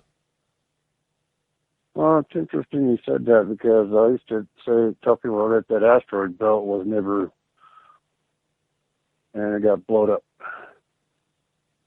Yeah, I mean, one thing that I have really struggled with is because we hear so much about these reptilians nowadays, and some people say that they're the Anunnaki, and some people say that they're not. So I wanted to ask that question because it does seem like these Anunnaki used a lot of serpents and things like that in their symbiology, and then you hear that this bloodline that is still in power nowadays goes all the way back to those times. So, you put two and two together and you think, okay, is that the same reptilian DNA that the Queen would have, or Vlad Dracula? Is that coming all the way from ancient Sumer? Is that what's going on? Well, I don't know. I heard this story about how some reptilians were chased to the solar system. They were like criminals, rebels, whatever you want to call them. And they were chased here and built bases on a planet called Nibiru. And then came to Earth and hid behind using the humans as a shield, basically, a human shield. They were tracked to the solar system and Nibiru was blown up. And then it was discovered that those bases were just fake. They were built to make it look like that's where they were. And they're actually secretly hiding here on Earth underground. And we couldn't just, or the ones that chased them here couldn't just blow up the planet because the humans were on it. Yeah, it does seem that some... Go ahead. Well, it's interesting that your guest mentioned something about us being a frickin' garbage race, basically. Yeah. He basically said just everything's so much of a mess with all of our DNA being spliced and manipulated that what is currently going on is just a big mess. It's just it's a garbage dump. Well, that would explain all these autistic children and the Down syndrome and all that, and all that. Yeah, and I think there's something going on there because we hear about the Nazis being up in Tibet and doing these sort of expeditions and stuff like that. And Tibet is known for being one of the main entrances into the underworld.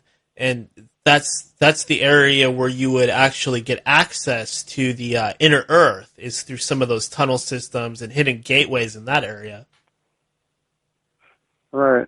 Well, it's like when I had my shop over where I used to live, I had a little lost time experience, and I was told that my bathroom was an elevator. I don't know where it went, probably interdimensional or possible intertemporal. Yeah, a lot of these stories that you hear, they say that many people have portals in their very house, and you might see a doorway open up and an arm grabs you and pulls you right from your living room into a laboratory hidden somewhere else. Huh. I haven't heard about that happening yet, but yeah, it's definitely out there. It's definitely out there, and there's even people that have seen the portals open, and they aren't pulled through, but they just see, people, scientists walking around in some sort of MyLab situation.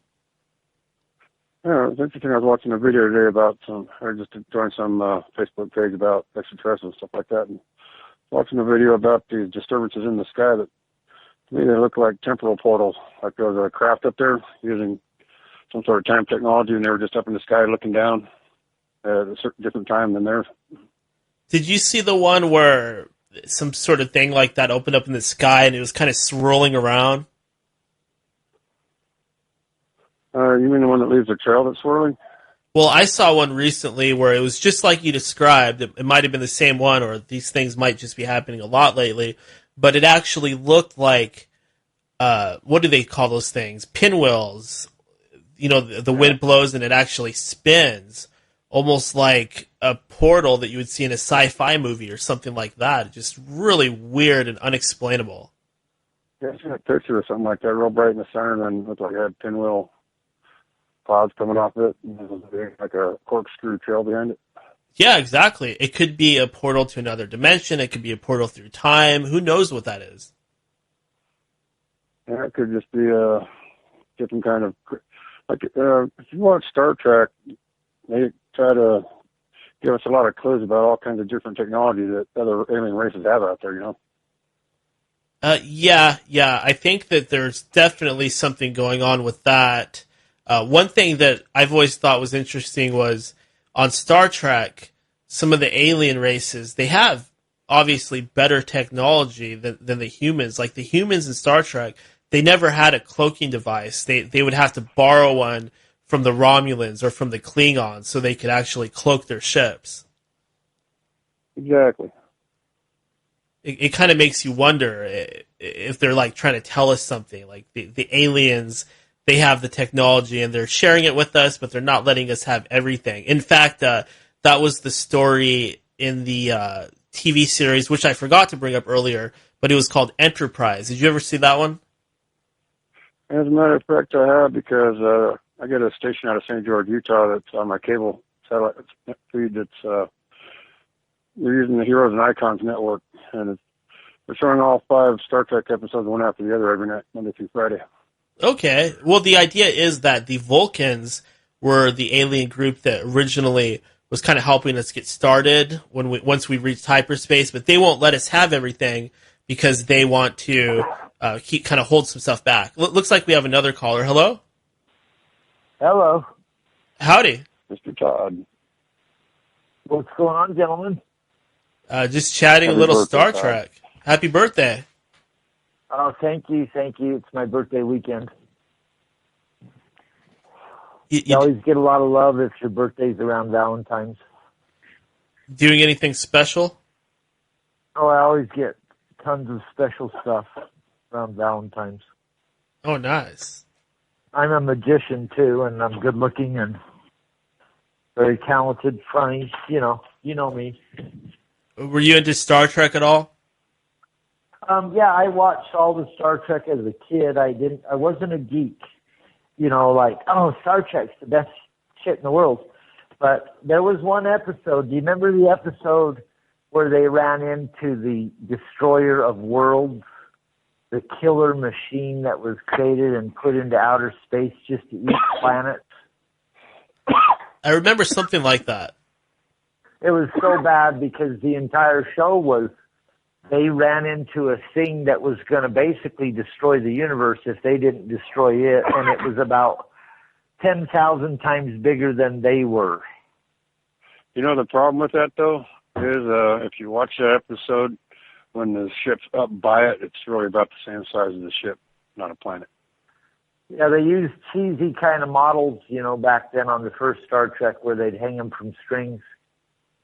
You know, have CGI. I know there's some shots where the ship's up by it right in front of it, and it's just about the same. It can barely fit inside the mouth of it, dude. Well, they actually took all those old episodes, and you can go out and get them right now. They have an entire, I don't know if it's on Blu-ray, it might be DVD, but if you buy this set, it has every old Star Trek episode, and they actually fixed up and updated the special effects, and they added CGI to all those old space scenes. So it's pretty neat. Yeah, it's really cool. Last year was the 50th anniversary. My other favorite episode of Star Trek, 1 or 2 or 3 of them, was when Kirk had to fight Spock. Oh. You remember when Kirk went to the planet Vulcan, and the ritual that he didn't realize until it was on is they have to fight to the death. Do you remember that, to become part Vulcan because he's Spock's brother? I remember something about Captain Kirk not having a shirt on and some sweating. He took his shirt off. He got cut a couple times. It was awesome. You know, William Shatner, a very attractive man for that time. I guess. Yeah. So they say. I don't know. You know, my wife jokes with me all the time when we watch these shows from the 70s, and the male leading models were like, you never see these people nowadays like Beretta.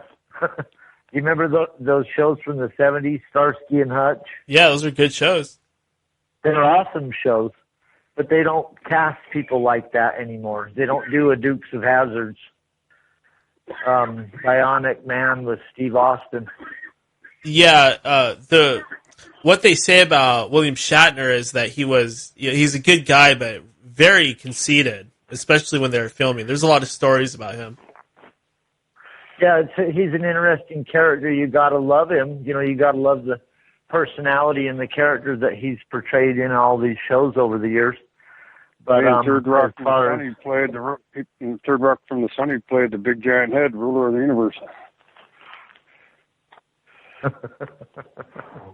That was a good show too. That was a really good show. My favorite episode was when John Cleese played.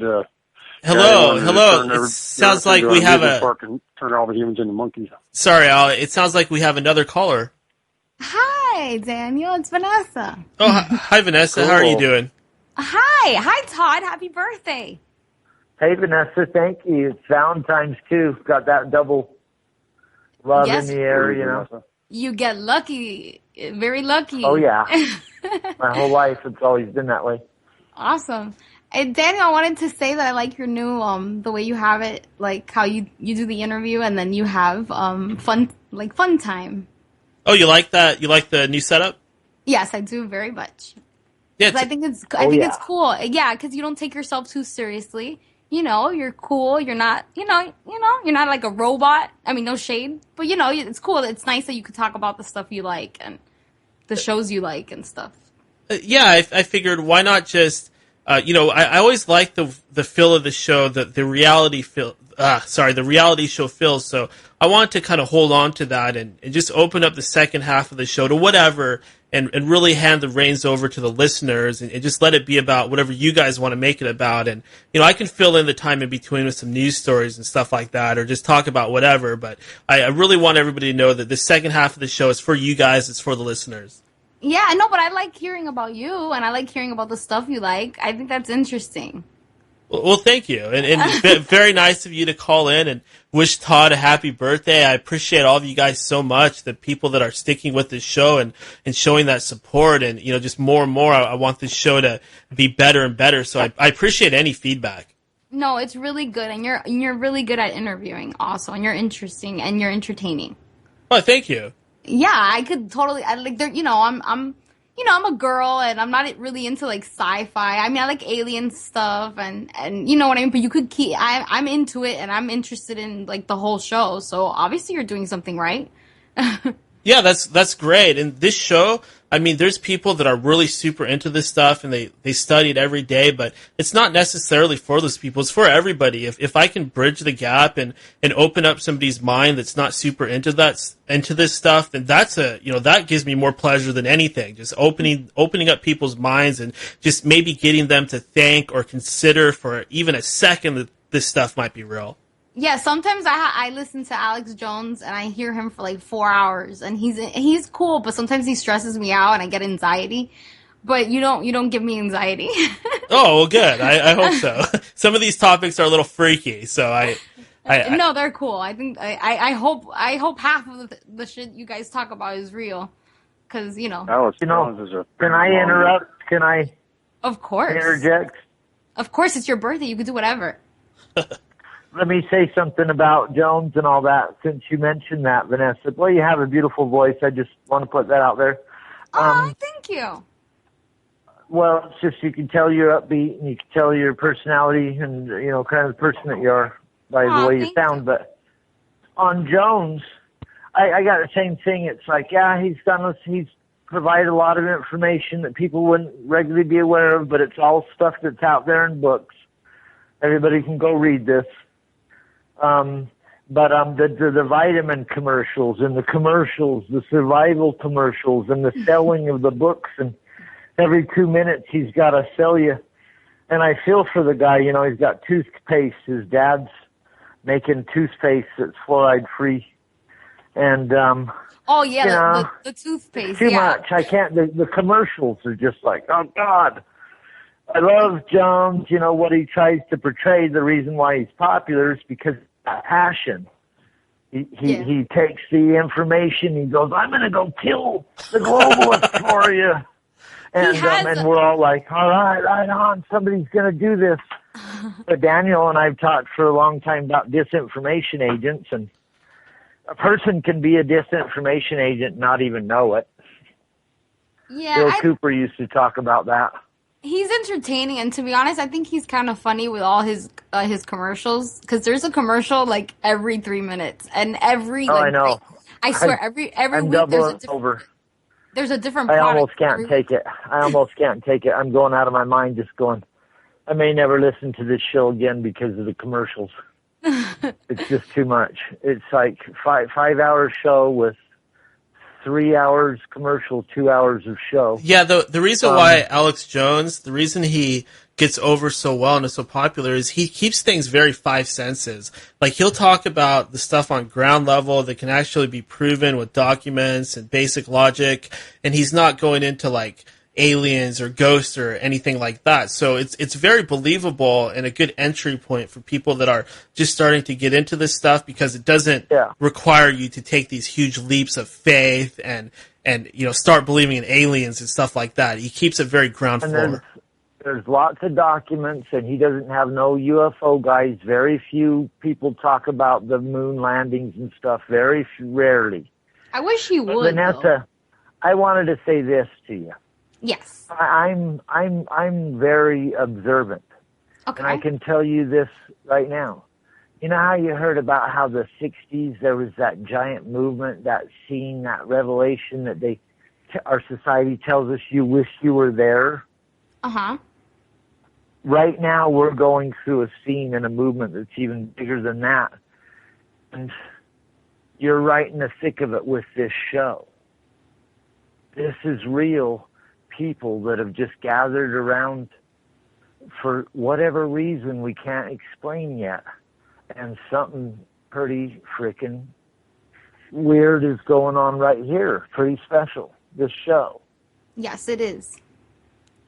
I'd like to think so, because we're kind of in a rebuilding process right now. But really, I use the word grassroots a lot, just because that's exactly how I want it to be. I don't want it to be about making money or even being famous or anything like that. It's really just about working with people, and I want to have a very humble attitude about it, and I want people, if they come across End of Days Radio, I want them to have a positive feeling and just immediately recognize this isn't about money, it's not about BSing people, it's just about a pure grassroots method of sharing information.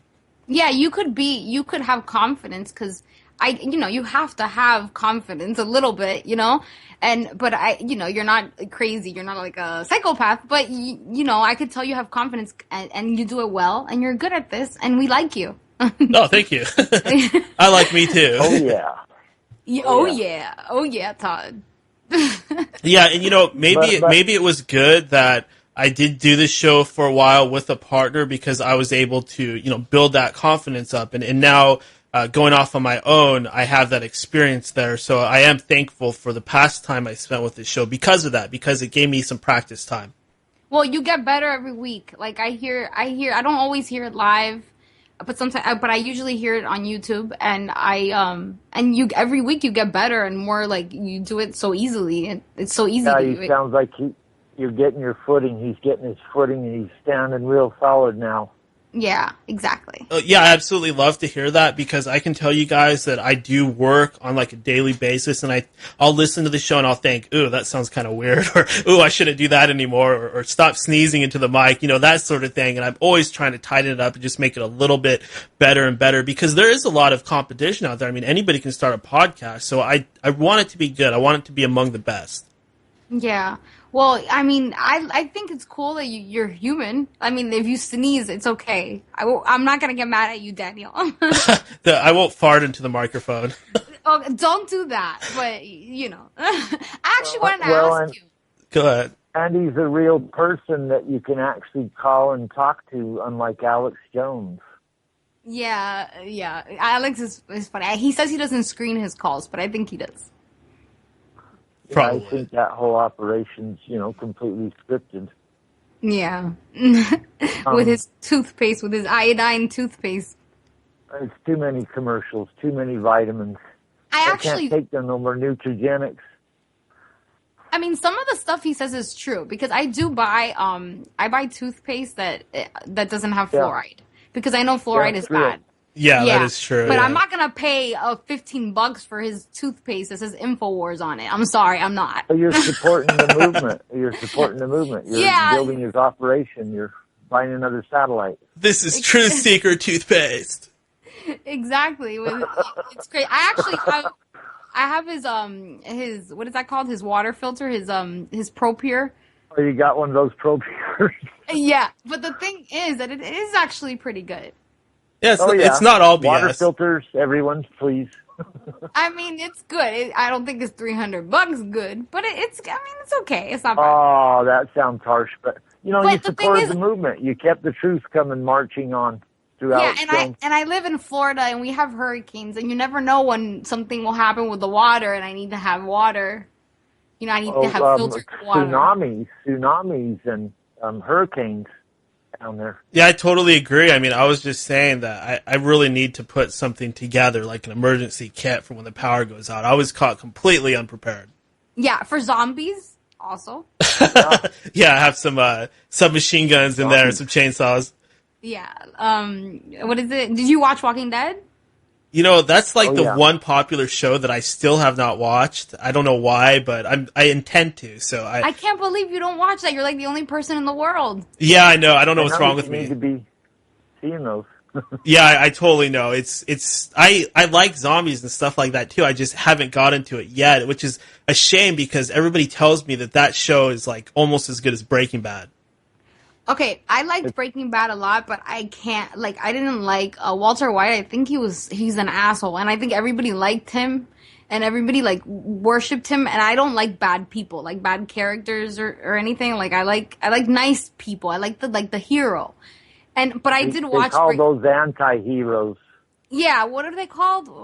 Antagonists? Anti-heroes. Oh, okay. Anti-heroes. Well, he was just I couldn't like him, and then. I actually liked Mike, and then, spoiler, I'm not even going to say anything. But I do like Better Call Saul, though. Oh, yeah, that show's great. I watched, that's coming back, I think, pretty soon. I love that one.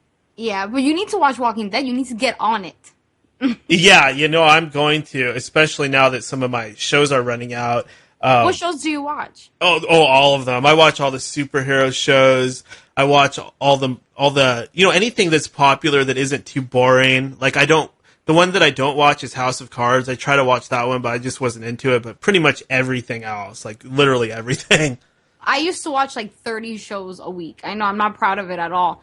But after like the elections, like when the elections started happening, like they started like incorporating like politics in every show, and I was like, I just can't. So now I only watch like a few. I watch so you watch the superhero shows, so I'm guessing you watch Arrow and stuff, right? Oh yeah, I love Arrow. Okay, I used to watch Arrow, and I dropped it because I didn't watch Flash, and I feel like you need to watch Flash to watch Arrow, and it was so confusing because they would do crossovers. The Flash is actually a better show than Arrow. I really recommend that one. Really? I didn't like it. I never liked it. Oh, no. You know what? Like, the first or second episode weren't very good, but after that, it gets really good. Like, it starts to pick up, and you get more into it. I know what you're talking about, but just give it a second chance. I guarantee you'll get into it the second time. Do you watch The 100? That's another one that I'm missing out on. I heard that one's really good. I don't like sci-fi, but I like The 100. Like, it's really, really good. You know what? I love anything that has like a post-apocalyptic theme or most people dying out. I don't know why I haven't watched The Walking Dead yet, but I absolutely love anything with a post-apocalyptic or any theme where most of the people are dying off. I absolutely love that stuff. That is awesome. Yeah, no. Hey, have either of you seen Zombie Nation? No, but I downloaded a few episodes to watch, but I haven't seen it yet. Is it good? Let me tell you, just go on YouTube and type in Zombie Tornado from Zombie Nation. Zombie Nation's so crazy that they do everything you can do with zombies, right? Mm-hmm. So in the middle of the Midwest, you know, where there's tornadoes, a lot of people gathered on that show together in giant camps to try to get away from the zombies, you know, inside of giant fenced-off regions. And the whole camp became zombified. So like 3,000 people became zombies inside the camps that were trying to protect themselves. And then they got out.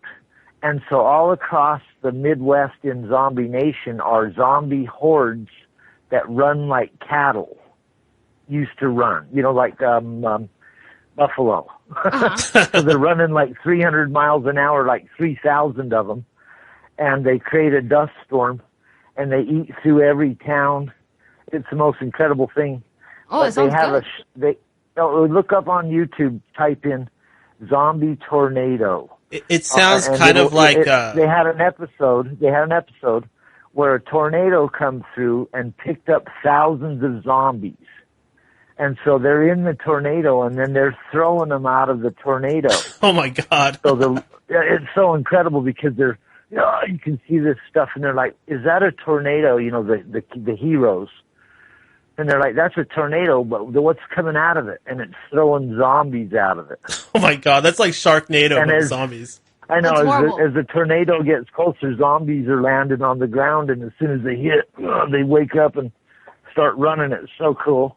Sharknado, they're making a part 5 now of Sharknado.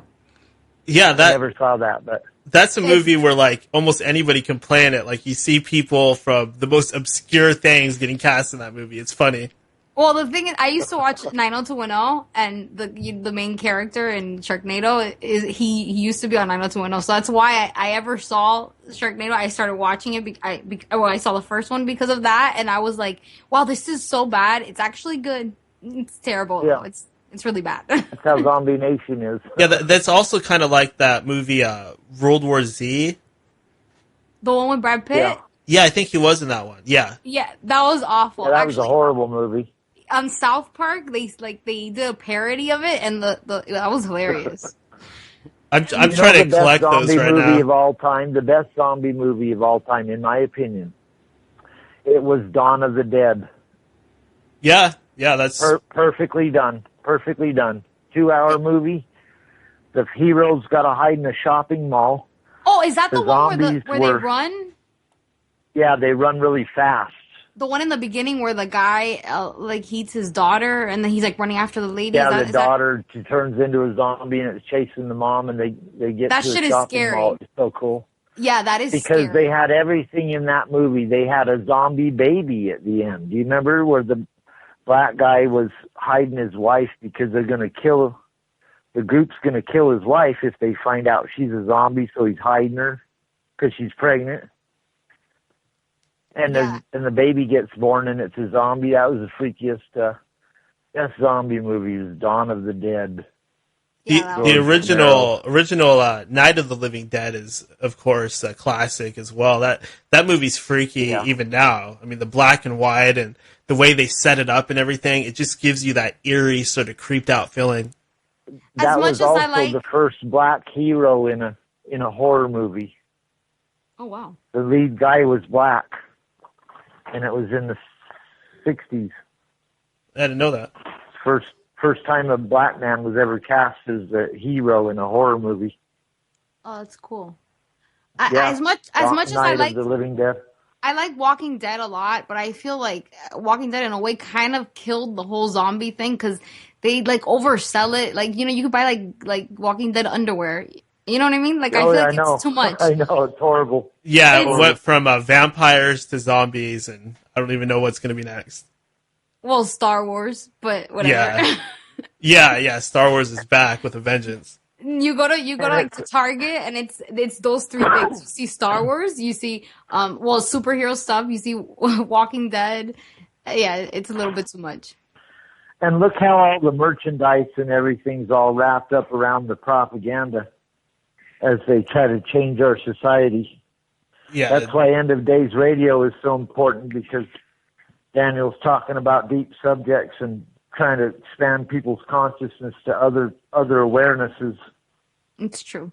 Yeah, I kind of hope to kind of be that a little bit, just be like a place where people can escape that crazy commercialized machine that's out there, especially Disney, because Disney owns everything now. They own the Muppets, Jim Henson Muppets, Star Wars, the Marvel comics. It's like they own everything. Yeah, Disney's creepy. And everything you're seeing, I try to remind people of this all the time. It's in the news a long time ago, 2013. They reversed the ban on propaganda. Every news script, every TV show, every movie is being okayed by the military before you're seeing it. Yeah, no doubt. There's a person sitting there okaying it or not. All right, you guys, I'm gonna go ahead and keep things moving. I want to let you have some last words though. So go ahead, Vanessa. Any last words? Happy birthday, Todd. Happy birthday to you. And Thank you. And Daniel, keep up the good work. Awesome. Thanks, Vanessa, and I'll talk to you again. Yes. Bye. Bye. All right, Todd. It is now your turn.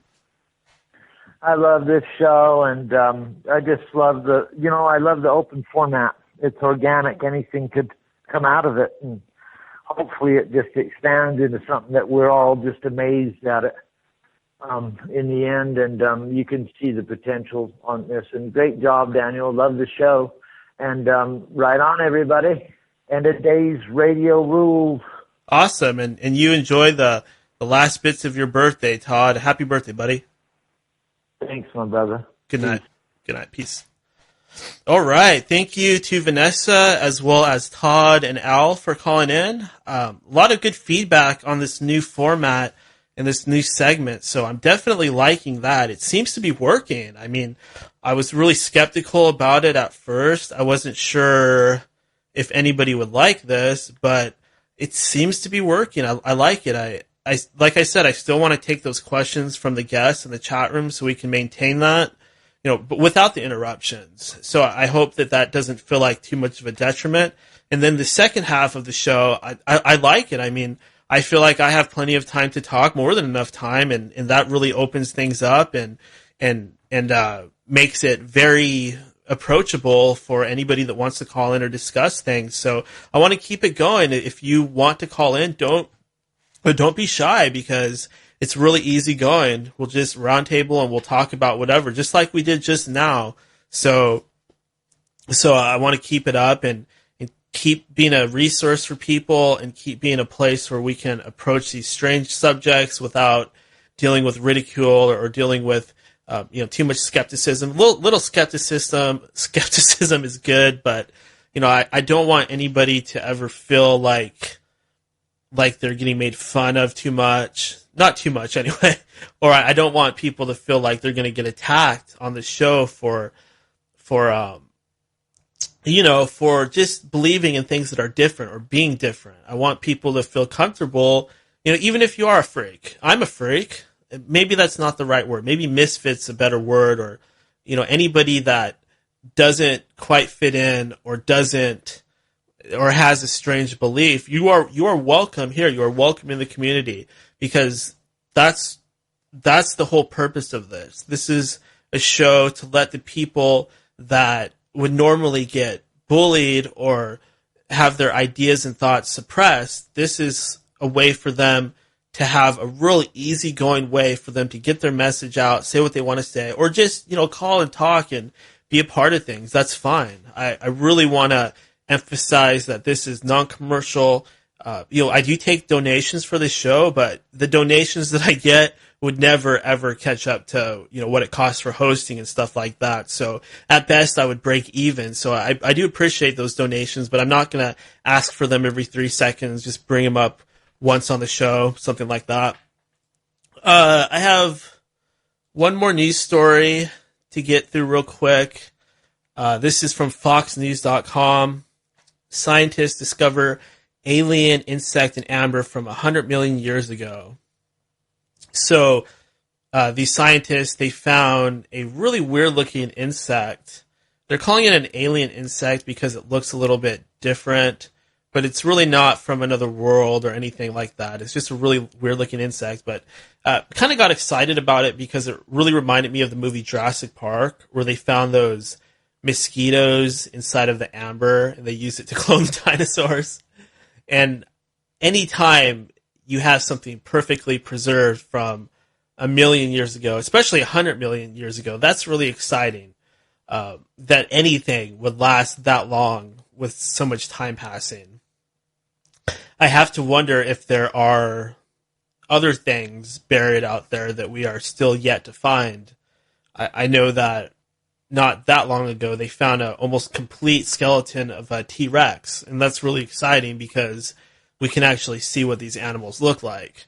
I mean, I am a little disappointed that it wasn't an actual alien that they found inside of the amber, but that's still pretty cool, you know what I mean? Anytime a discovery like that is made, every time they find a new dinosaur or they figure out some new information, that's exciting to me.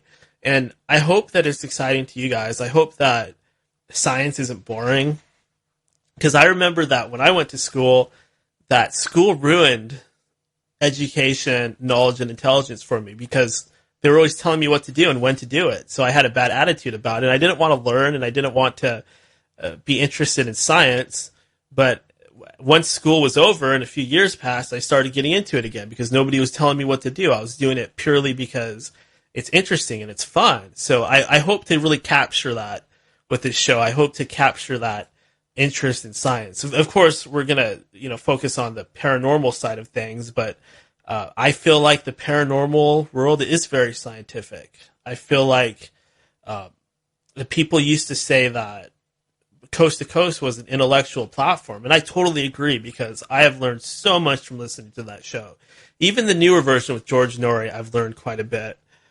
So we're approaching the 3-hour mark, and I don't want to go too long anymore because, like I said, I listen to all the shows, and sometimes I'll listen to myself like droning on for hours and hours, and I realize while I don't sound too bad, I don't really want to drone on and on about stuff. I want to keep things a little bit tighter, so I'm just gonna call it quits right there. And if I have a lot of stuff to talk about, or if there's stuff going on, of course we'll go longer. But I'm going to aim for more around that 3-hour mark, and even then, it's a good 1 or 2 hours longer than most podcasts. But I don't want to go too overboard because I don't want you guys feeling like you have to really commit and listen to 4 hours of me every week or anything like that. I respect your time, and I think 3 hours is more than enough. And we will go over that every once in a while. We will go under that every once in a while, but I figure quality is better than quantity, if that kind of makes sense. So just going to go ahead and stop it there.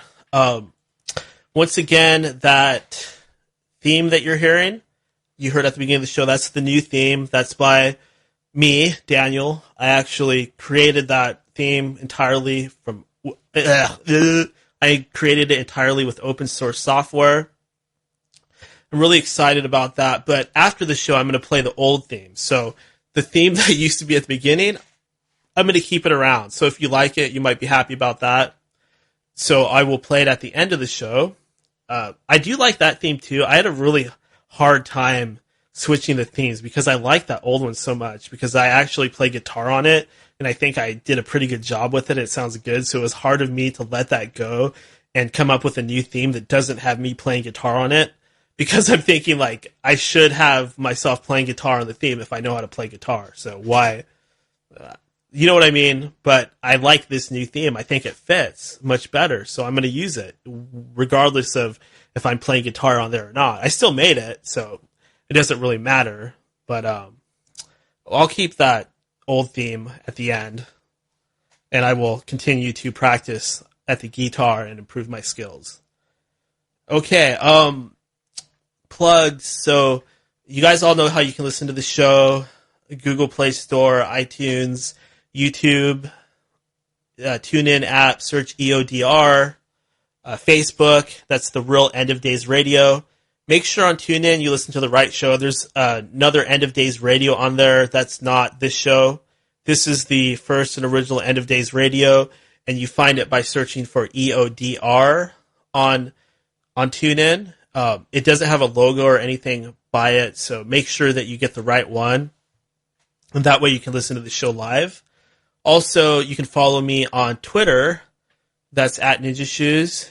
And also on Skype. That's Ninja Shoes 777 on Skype. The call-in number, again, that's 209-348-9810. And you can leave me, if you want to leave a funny message or something, or play some music, or you can use that to provide content for the show. Like if you come up with a funny skit or something like that, or a funny prank phone call or something like, well, prank phone calls don't work because you need people's permission. But if you come up with something funny, you can send it to me over Skype, or you can use my email. That's danielendofdaysradio@gmail.com.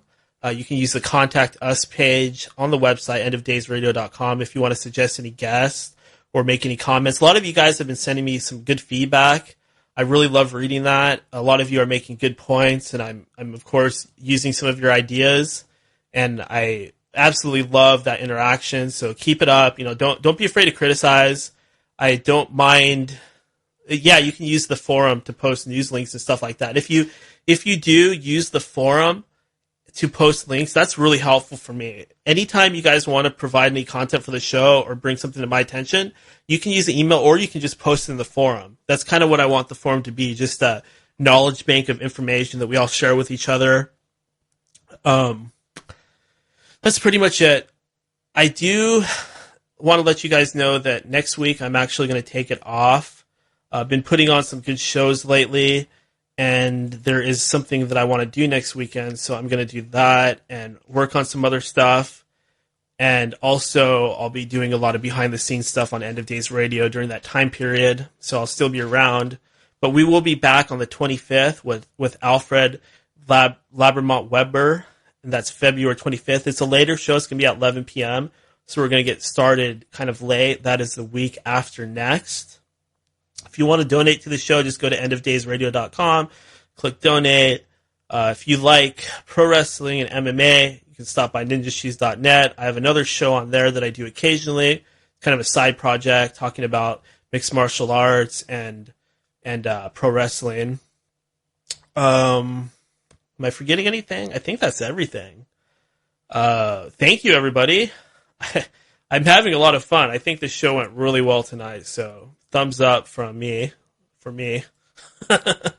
But you know, I'm like I said, I'm very humble about this, and I'm very critical of myself. So I will listen back to the show and continue to try to improve things. And if it works, I'm not going to fix it if it's not broken. So I'm liking the way things are going now, and I feel like this news and wrap up period is really working. So I'm going to keep it going. And until next time, thank you everybody for listening, and I will see you on the on the 25th, February 25th at 11 p.m. Pacific Standard Time. And I'm going to go ahead and play the old theme for End of Days Radio. This is the new one is called Ghost Hunting. I thought that'd be a pretty cool name. So it's called Ghost Hunting. That's why there's some ghostly sort of paranormal sounds at the beginning. And this old one that I'm going to play now, the original theme, is called King in the North, or King of the North. So I'm going to play that right now. Here we go.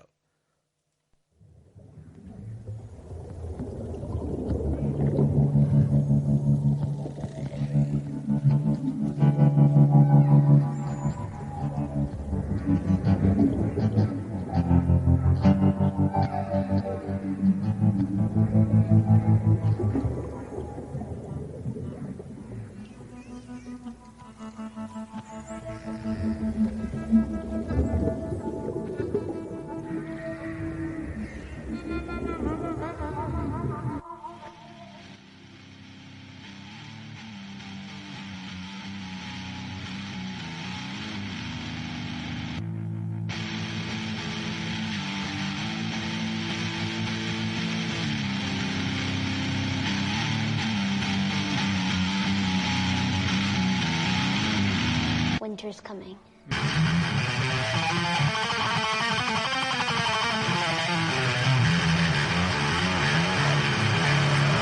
The king has returned from the broken ruins of Babylon. This is the end of days.